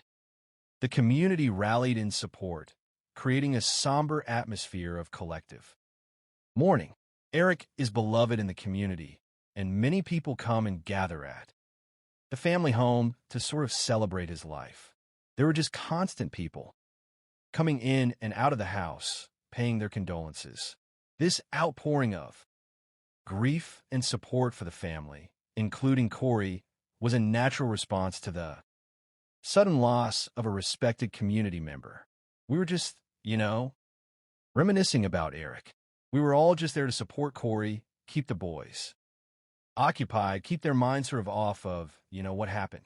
The shared effort to support Corey and distract the children from the immediate pain speaks to the communal aspect of coping.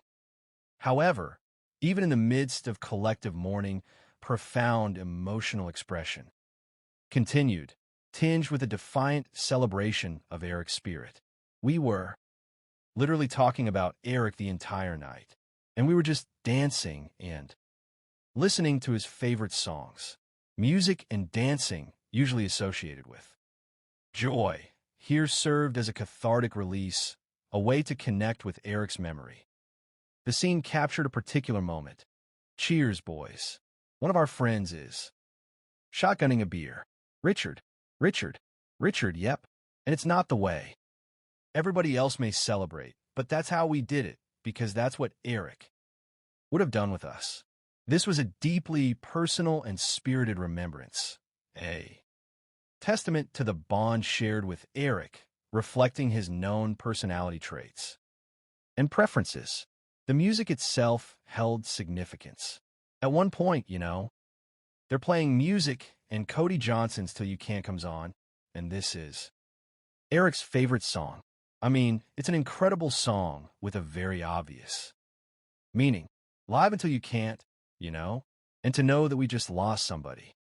So suddenly, it put things in perspective. The song's message resonated profoundly with the assembled friends and family, amplifying the sense of loss and the fragility of life.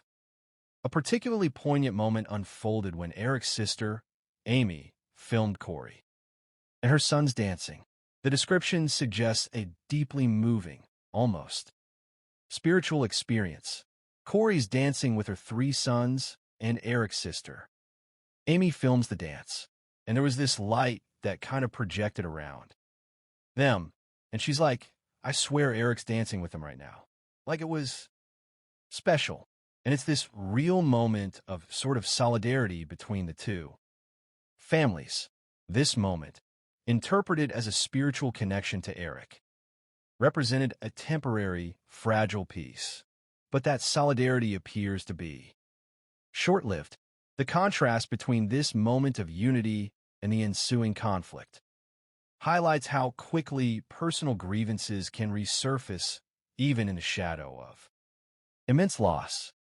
The following morning saw the reemergence of sharp conflict, focusing on the handling of Eric's estate.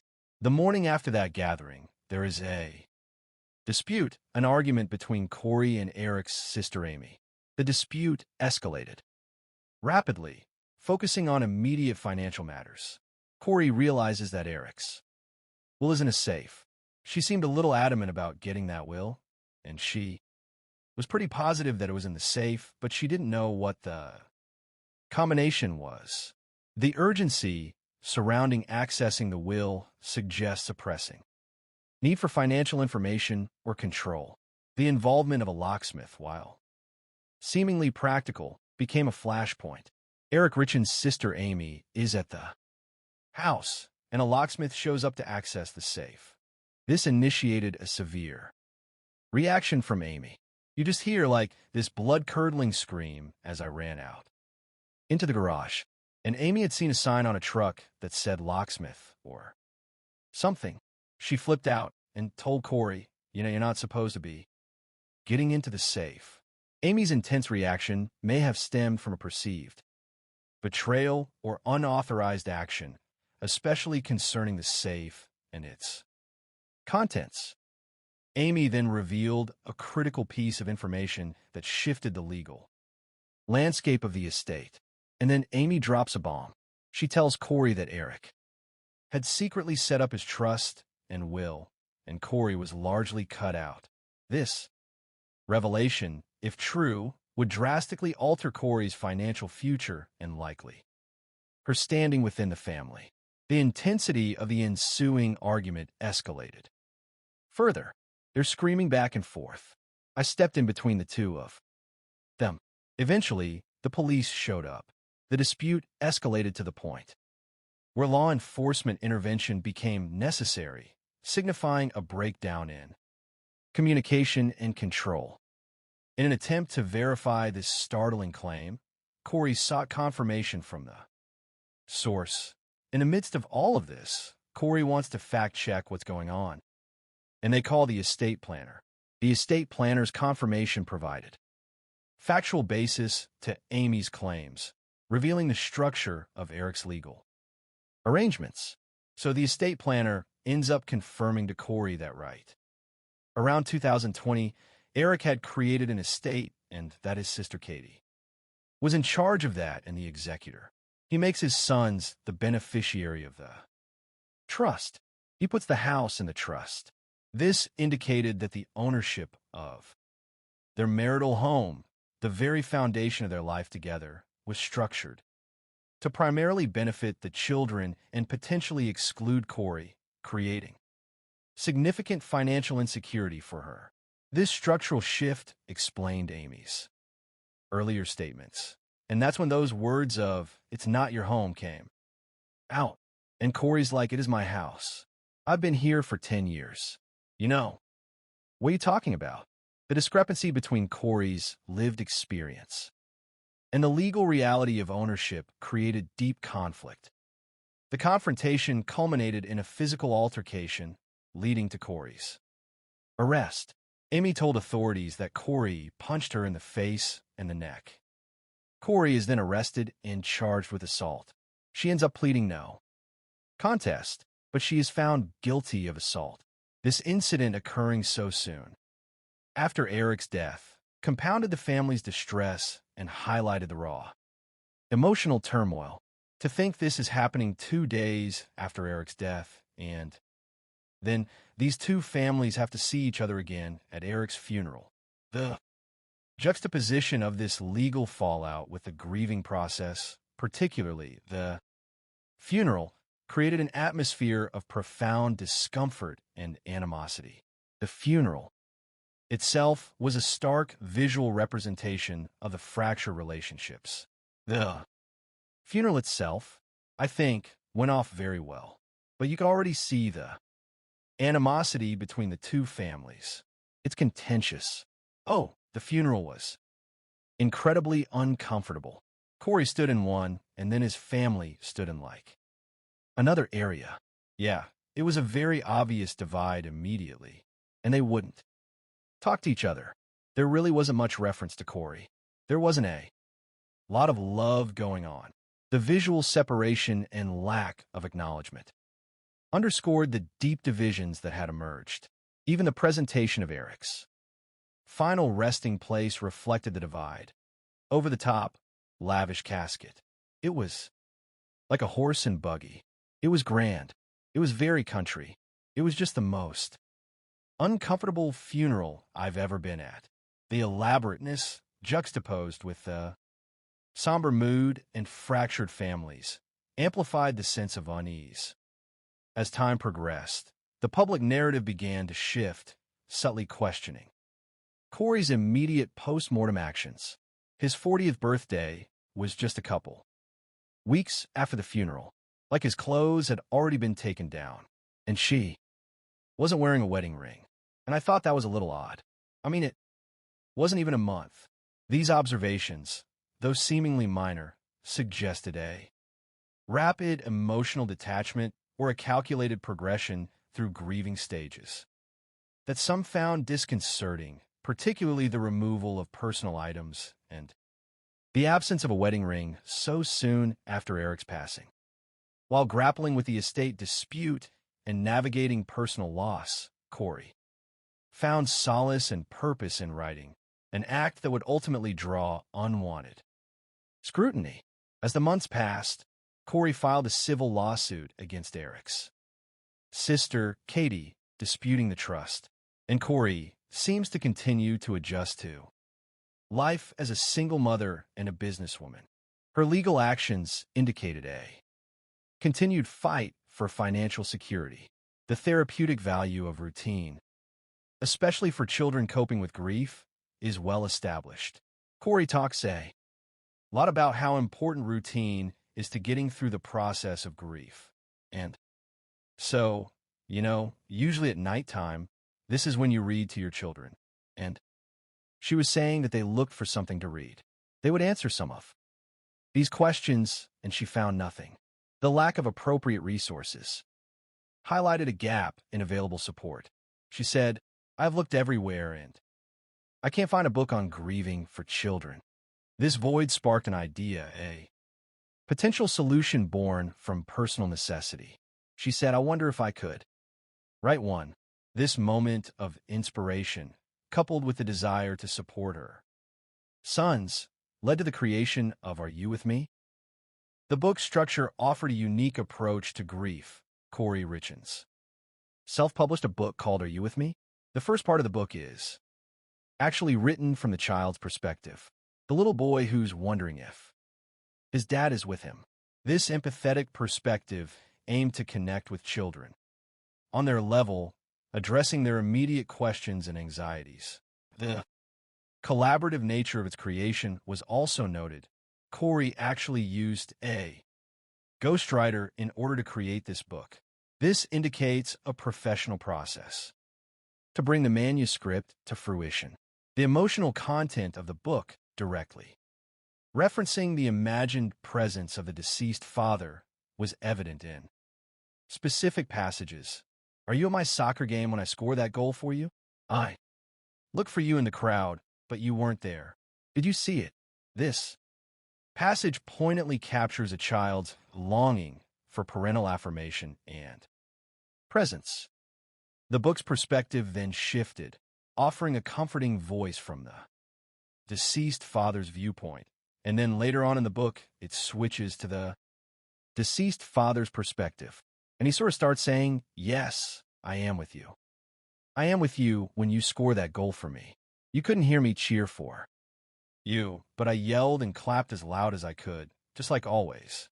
This mirrored response from the father offers reassurance and validation to the child's feelings, affirming that love and connection transcend physical absence. The book's dedication was deeply personal, a tribute to Eric and their shared life. Corey dedicates the book to my amazing husband and a wonderful father. And then there is a drawing of the family of 5. You see Corey and Eric, together with their 3 children and the dog. I will forever love you, my sweet baby, until we see each other again. Yes, I am with you.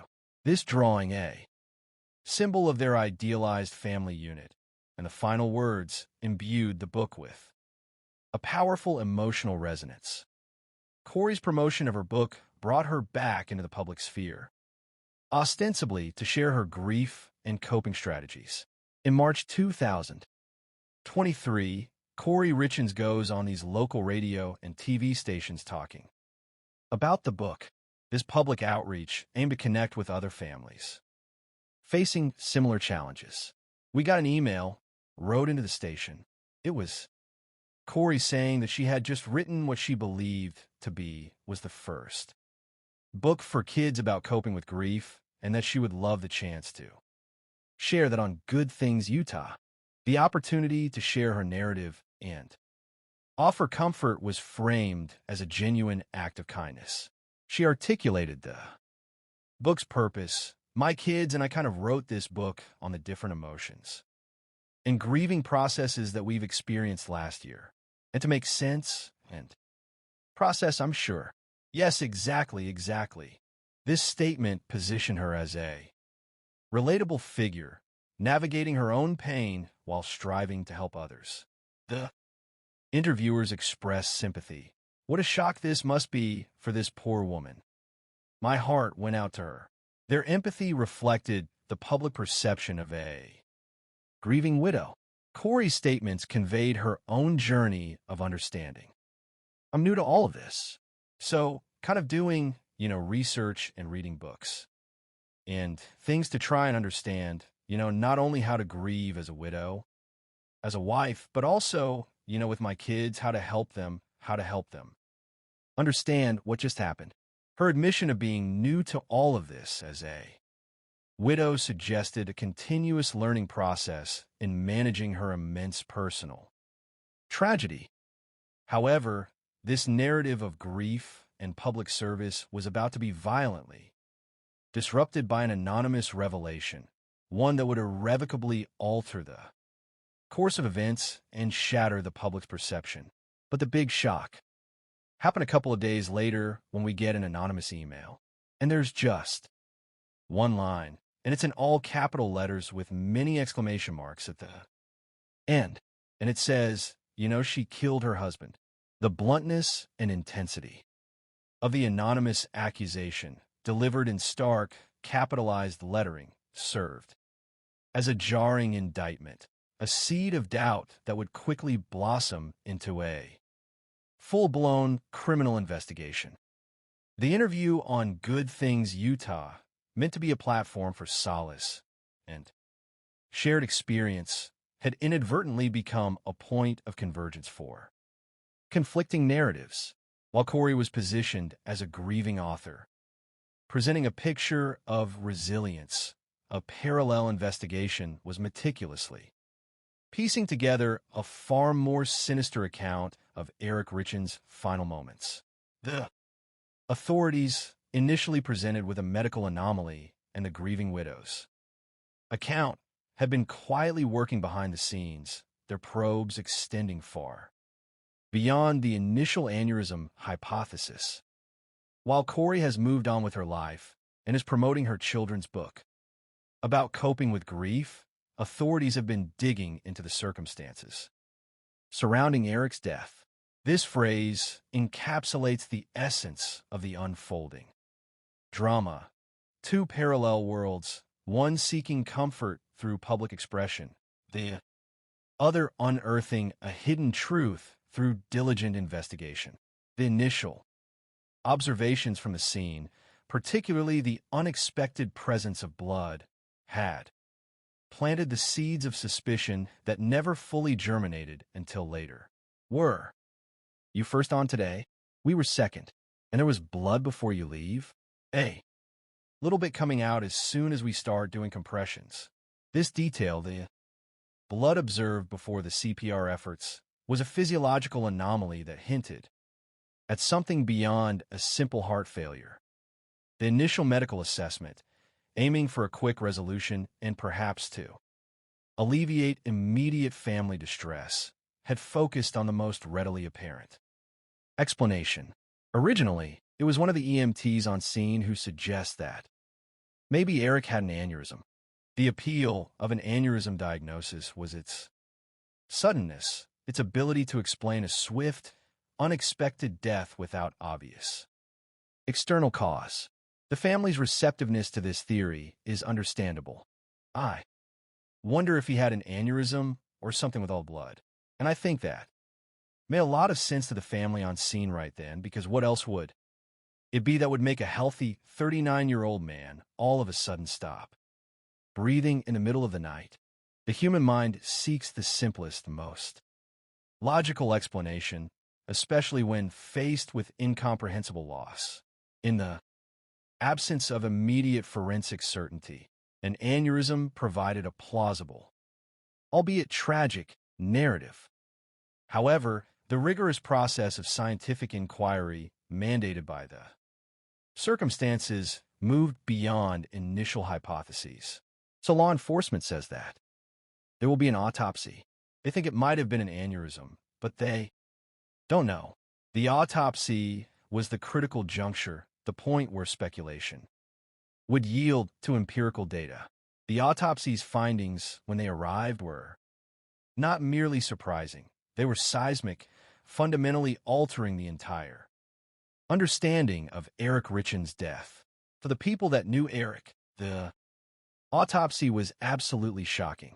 The autopsy report's conclusion was a bombshell. The initial autopsy report comes back, and it's drug intoxication. Fentanyl as the cause of death. The discovery of fentanyl, a potent opioid, as the cause of death was not just unexpected. It directly contradicted the known lifestyle and habits of Eric Richens. 5 times he announced a fentanyl that could kill anyone. The quantification of the dosage, presented as 5 times a lethal amount, underscored the sheer potency and fatal nature of what was found in his system. This conclusion immediately clashed with deeply held beliefs about Eric. Eric did not do drugs, not to my understanding, and Corey was saying the same thing. The shared denial from both Corey and others who knew Eric well created a perplexing disconnect. So it was just baffling. The baffling nature of the autopsy report stemmed from its apparent incompatibility with Eric's known character and habits. Investigators were presented with a further critical detail. They also found that it was not medical-grade fentanyl. So this is nothing that was prescribed by a doctor. This would have been, drugs off the street, the type of drugs that you would procure on a corner and don't necessarily know the origins of. The distinction between pharmaceutical grade and illicitly manufactured drugs was crucial. This meant the substance was not a prescription gone awry, but something acquired through clandestine channels, raising immediate questions about who might have supplied it and with what intent. The autopsy's findings officially redefined the nature of Eric's death, transforming it from a medical mystery into a potential crime. The autopsy report jumpstarts a criminal investigation because this is not a natural death. This is either an accident of the overdose or someone killed Eric. This binary conclusion, accidental overdose or homicide, forced the investigation to pivot sharply. If it was not a natural death, then the focus turned to the procurement and administration of the fatal substance. Now police officers realize they have to find the origin of the drug. The origin of the illicit fentanyl became the central puzzle. In pursuit of that origin, investigators exercise their legal authority to search for direct evidence. Police get a search warrant to search the Richens' home for illegal drugs. The execution of the warrant represented a formal step in the criminal inquiry, a targeted search for corroborating evidence. Investigators go in, they seize Corey's electronics, Eric's electronics, and they search the house for anything that could possibly have traces of fentanyl. The systematic search for physical evidence aimed to uncover any link between Corey, the house, and the lethal substance.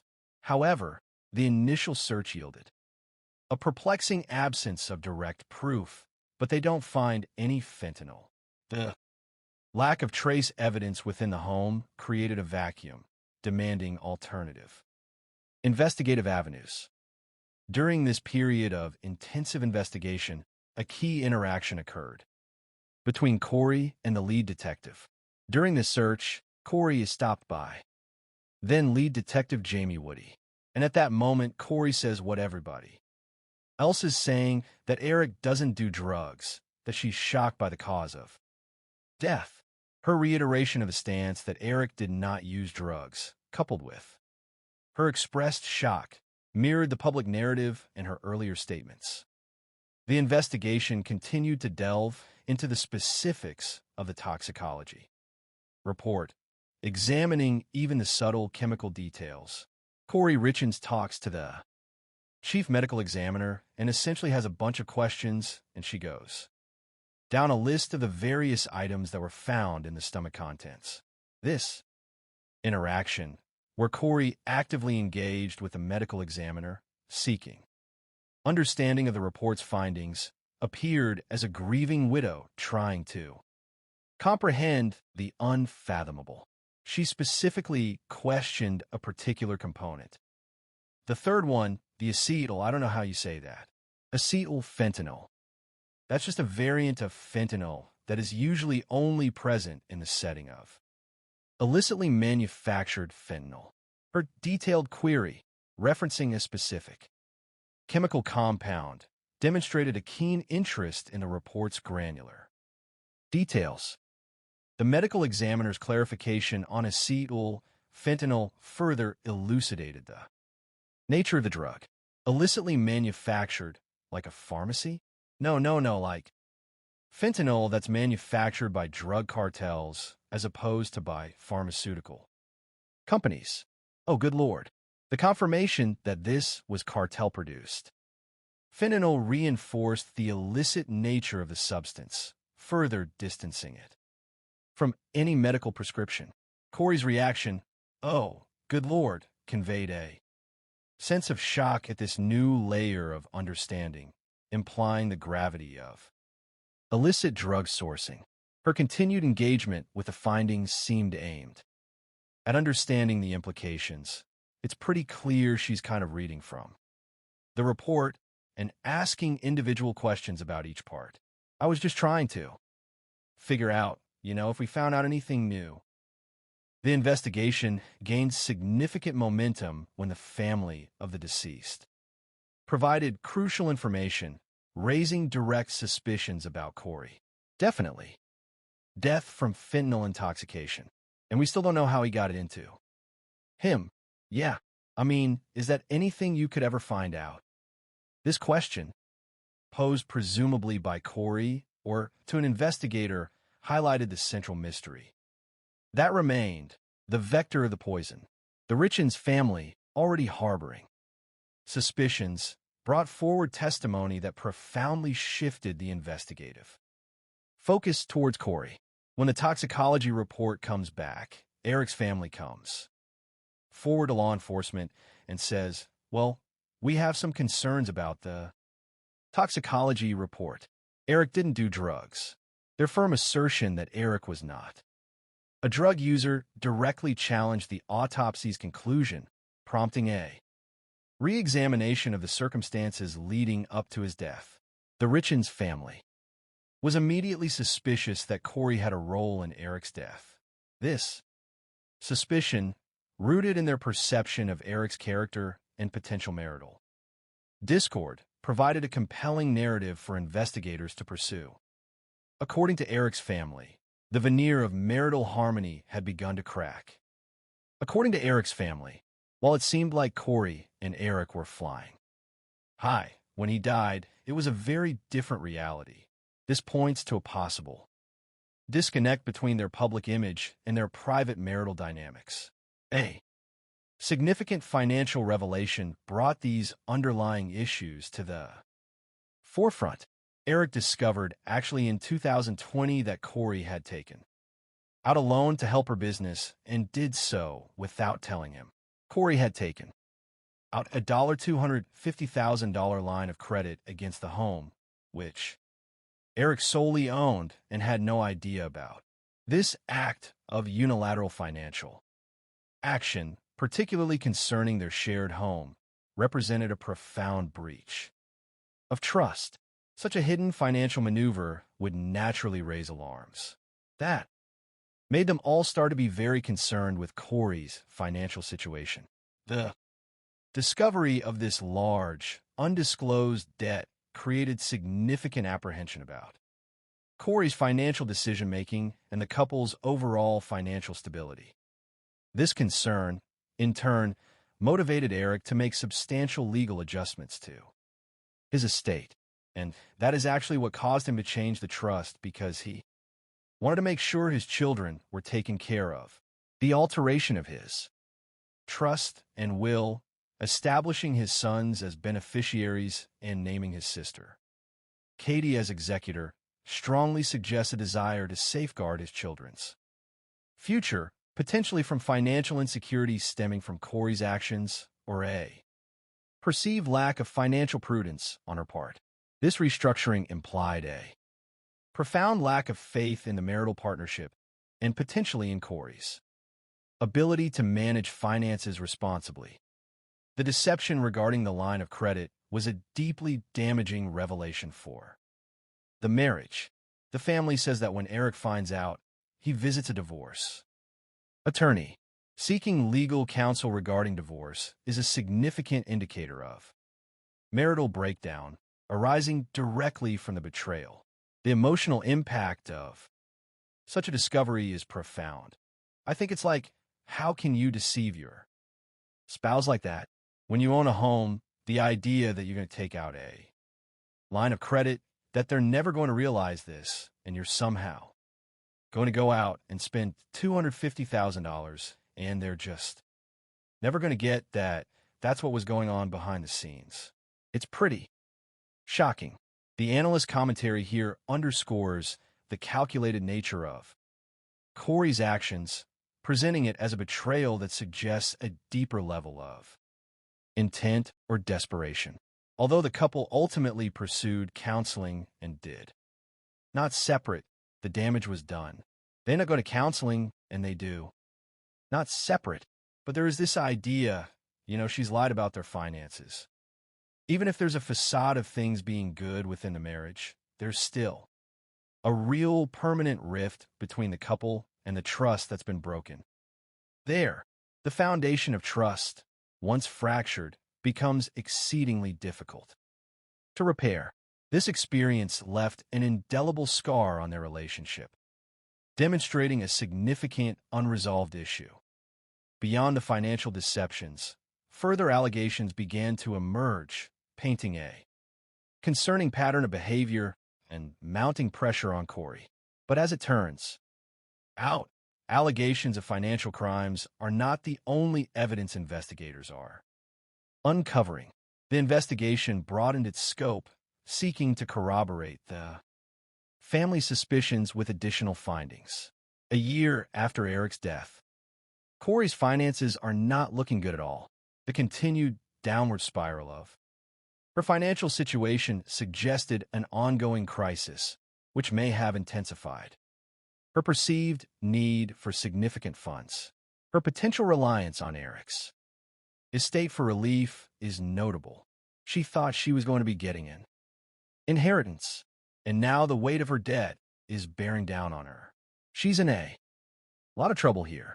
She owes a lot of money, millions and millions of dollars. The magnitude of her alleged debt, described as millions and millions, paints a picture of overwhelming financial duress. The dual burden of grief and financial strain was significant. It was hard for her that year financially and emotionally. Her kids, were crying at night because their dad is gone, and she has Eric's family who are blaming her for his death. The immense pressure from multiple sources, emotional sorrow, financial ruin, and familial accusation would weigh heavily on an individual. Her visible stress suggests she kind of seemed like she's hanging on by a thread. The combination of her responsibilities and the overwhelming pressures clearly took a toll on her mental and emotional well-being. She was also trying to maintain her business. Corey was also trying to run this business that she was doing, and she just seemed really stressed out. The immense stress she exhibited could be interpreted in multiple ways as the burden of a grieving widow and struggling businesswoman, or as the strain of a suspect managing multiple crises. One of Corey's most significant financial burdens, and perhaps a symbol of her ambition reaching beyond her means, was the purchase of a large, luxurious property that proved to be financially ruinous. One of Corey's biggest financial burdens was this mansion she had purchased, a luxurious piece of property on the most beautiful land. She buys it for close to $3 million. The acquisition of such a high-value asset, especially in the context of her stated debt, raised immediate questions about the source of funds and the prudence of such a purchase. But at this point, the mansion is far from finished. The unfinished state of the property meant it was a significant ongoing investment rather than a source of immediate revenue or a secure asset. Corey Richins commissioned this YouTube video of the house construction. It even included a virtual view of the planned luxe amenities. This suggests an intention to showcase the property, perhaps for investors or future sale, but it also represented a considerable investment of time and resources. Corey's grand plans for the property were outlined. Corey had talked about turning the Midway mansion into an event space where people could have weddings. This ambition for a large-scale business venture would require substantial capital for renovation and operation. The estimated costs further highlight the financial strain. It needed a lot of work, estimated to be a couple million. The massive undertaking of renovating the mansion, potentially costing millions more, placed an extraordinary financial burden upon her. Her financing methods were particularly risky. Corey is allegedly making all of this work through hard money loans. And these are loans that are short-term. They cost more. They tend to be riskier. This method of financing, characterized by high interest rates and short repayment periods, amplifies financial risk, especially for large-scale projects. The ultimate consequence for this particular investment was devastating, but Corey didn't have money from Eric's estate to help and eventually lost the mansion to foreclosure. The loss of the mansion signified not only a financial failure, but also the culmination of significant debt. The repercussions of Corey's alleged financial difficulties extended beyond her own business, impacting those closest to her. The fallout from Corey's financial strain allegedly ends up harming one of her best friends, a woman named Chelsea Barney. The accusation against Corey involved a betrayal of trust regarding a significant life event for her friend. Corey's been helping her best friend buy a home, her first home. This act of supposed assistance quickly turned into a situation of alleged deception. The arrangement was detailed. So, she says, look, I'll get the loan. You'll sign the deed. The home will be yours. And you can pay the mortgage each month. This arrangement presented as a pathway to home ownership for Chelsea while placing the nominal ownership and loan responsibility under Corey's name, at least initially. Chelsea, a working woman who had diligently saved for this purchase, provided the necessary funds. She was a waitress and a manager at a restaurant, and she had saved all of her tip money for years. She gave Corey $45,000 as a down payment. The integrity of the transaction was initially maintained. She was always on time with her payment. However, a disturbing truth eventually surfaced, unraveling the trust. And so when all of a sudden she was getting notices that her home might be in trouble, she called and asked for a copy of the deed. Essentially, Chelsea had found out that the deed was never properly filed with the county. She never was the owner of the home.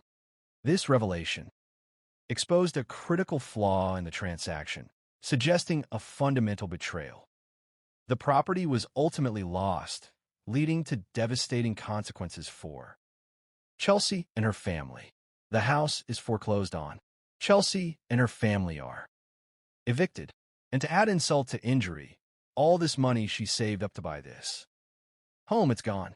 The financial ruin and emotional devastation inflicted upon Chelsea represented a significant breach of trust and caused immense hardship. The Wrights' experience mirrored Chelsea's, detailing another instance where a property transaction allegedly resulted in significant financial and health consequences for buyers. And there's another family who also say their dealings with Corey did not end well. We just bought a house. Taryn and Alec Wright purchased a home described as desirable. It's been remodeled. There's a view of the mountains. It has a great yard.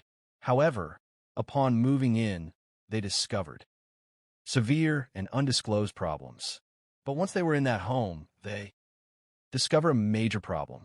They claim they find mold in the walls, and they say there was water coming in and that everyone in the family got sick. Nosebleeds, asthma, really unpleasant stuff. The discovery of mold and water damage, leading to serious health issues for the entire family, pointed to potential undisclosed defects in the property that were allegedly known or should have been known by the seller. Corey's response to these allegations maintained her innocence. Corey denied that she had any knowledge of any problems with the home and that the home had been inspected prior to their closing on it. She contended that she had no knowledge of the issues and that the property had passed inspection. The legal and financial fallout for the Wrights was substantial. The Wrights filed a lawsuit and told 2020 they lost their house to foreclosure, saying they've been financially ruined by the cost of a long-term temporary rental while still paying for that home. This resulted in a prolonged period of financial strain and displacement, creating a situation where they were paying for a home they couldn't inhabit, further exacerbating their financial ruin. Beyond allegations of financial impropriety and deceptive business practices, disturbing accounts began to surface regarding Eric's health and his suspicions about Corey's role in it. These claims emerged retrospectively, casting a sinister light on past incidents. Meanwhile, there are people who are starting to say out loud what only a few knew, that Eric had gotten ill in the past, and he suspected Corey was behind it. These retrospective accounts suggested a chilling pattern of behavior that may have predated Eric's eventual death. The first specific incident cited occurred during a trip abroad, which Eric believed was an attempt on his life. Eric and Corey were on a trip to Greece in 2019. They're out having dinner one night, and everyone is ordering drinks. Eric had just recently got Lyme's disease from a hunting trip. He's taking medication for it. On that medication, you're not allowed to have alcohol. It'll make you very, very sick. The context of Eric's medication regimen, which prohibited alcohol, established the potential danger of consuming alcohol. Eric ordered a virgin drink. When they brought it over, he tasted it and said that he thought that there was alcohol in it. He started not feeling well, and they ran up to the hotel room. This incident immediately raised Eric's suspicions. He called his sister Katie and told her that he thought that Corey had tried to poison him. This direct accusation, voiced to a family member, indicated Eric's serious concern about Corey's intentions. However, Corey's defense dismissed these claims.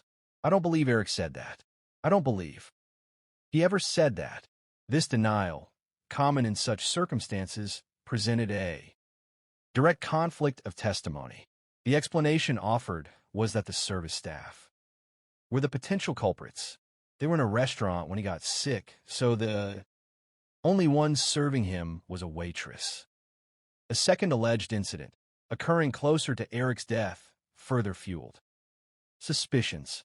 Then actually on Valentine's Day of 2022, so only weeks before his death, Corey had ordered a sandwich from a local diner. The server entered the phone and then took out order was placed, a Bald Mountain bagel sandwich, which is just a toasted bagel with bacon, egg, and cheese, avocado, and sliced tomato. The ordinary act of ordering a meal became sinister.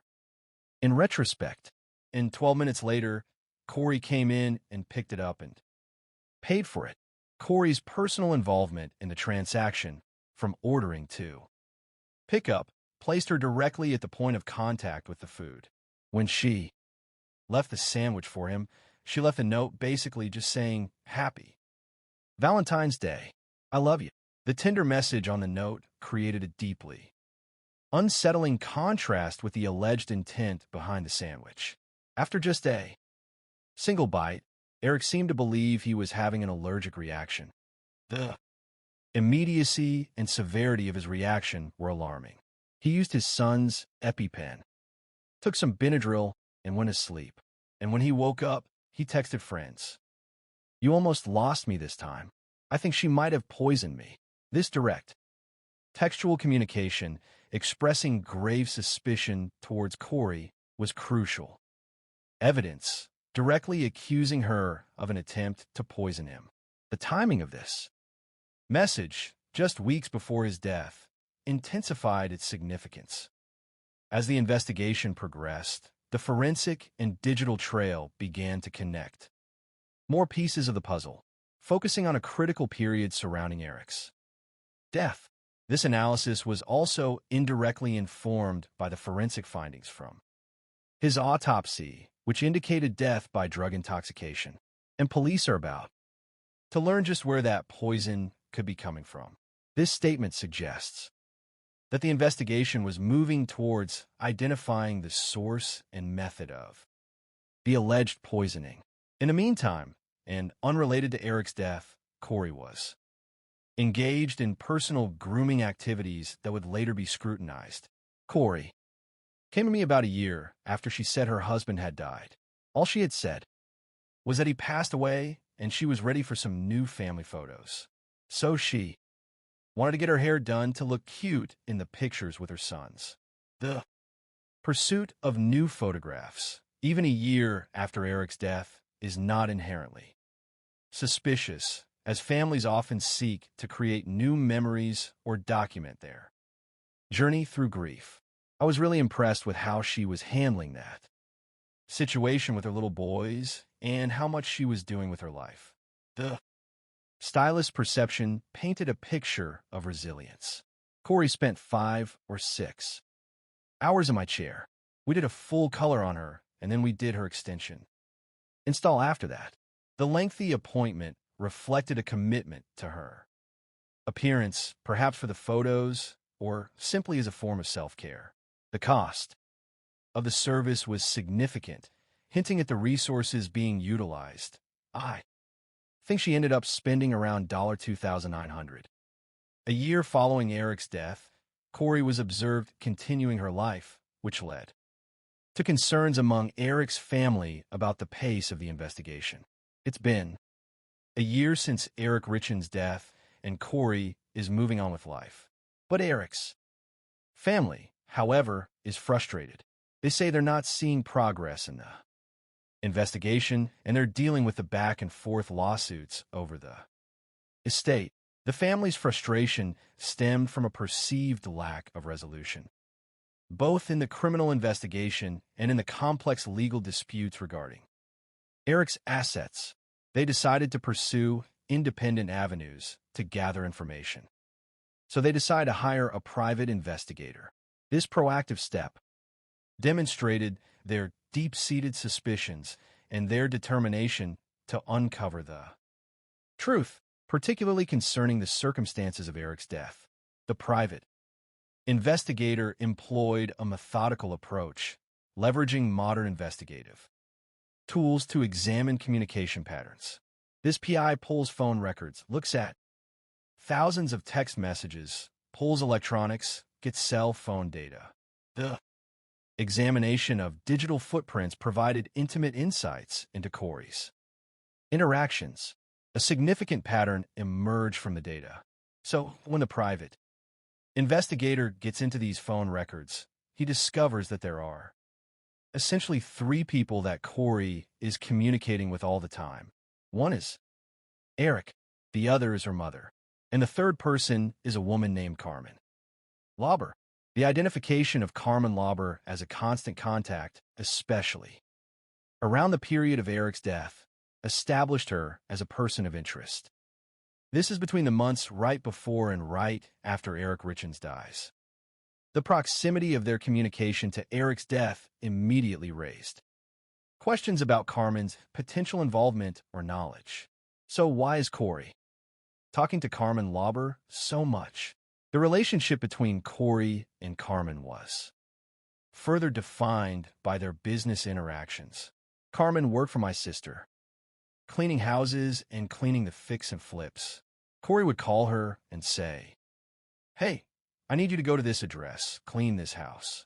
This professional relationship introduced another critical piece of information about Carmen's background.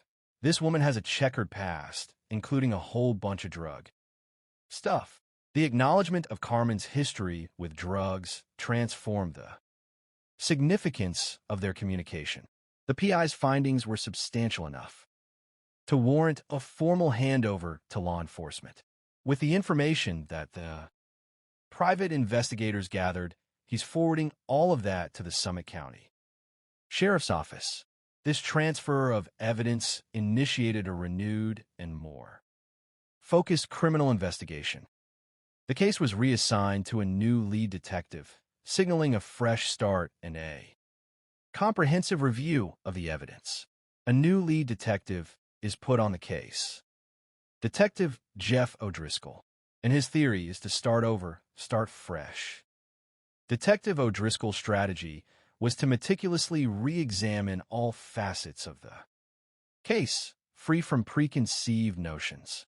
The investigation honed in on Carmen Lauber due to her documented history and frequent contact with Corey. Carmen is in a court-ordered drug program, and Detective O'Driscoll takes the opportunity to search her trash. He finds drug paraphernalia, and that's a violation. The discovery of drug paraphernalia during the trash search provided probable cause for further action. This violation of her drug program led to a more intrusive search, a crucial step in building the case. Now he's got probable cause to search her home. The search of Carmen's residence yielded a surprising discovery that placed her, and by extension Corey, at the center of suspicion. Regarding Eric's death, not only do they find enough evidence to bring drug charges, they find a gun, and she's not allowed to have one since she's a convicted felon. The illegal possession of a firearm, especially by a convicted felon, immediately elevated the legal jeopardy Carmen faced. The discovery that stopped investigators in their tracks was deeply symbolic, and they notice something that stops them in their tracks. They're looking at a wall full of inspirational sayings that she's posted, and they see, taped to a mirror, a copy of Eric's obituary. The presence of Eric's obituary, prominently displayed amidst personal affirmations, suggested an unusual connection or interest in his death, far beyond what would be considered normal. This discovery solidified Carmen Lauber as a primary person of interest. At this point, they really zeroed in on Corey as being, the prime suspect to Eric's passing, and they need somebody to kind of connect those dots. The obituary discovery was the catalyst that intensified the focus on Corey, and the investigation now sought a direct link between her and the drug-related death of Eric through Carmen. Without Carmen's testimony or evidence, the case against Corey was incomplete.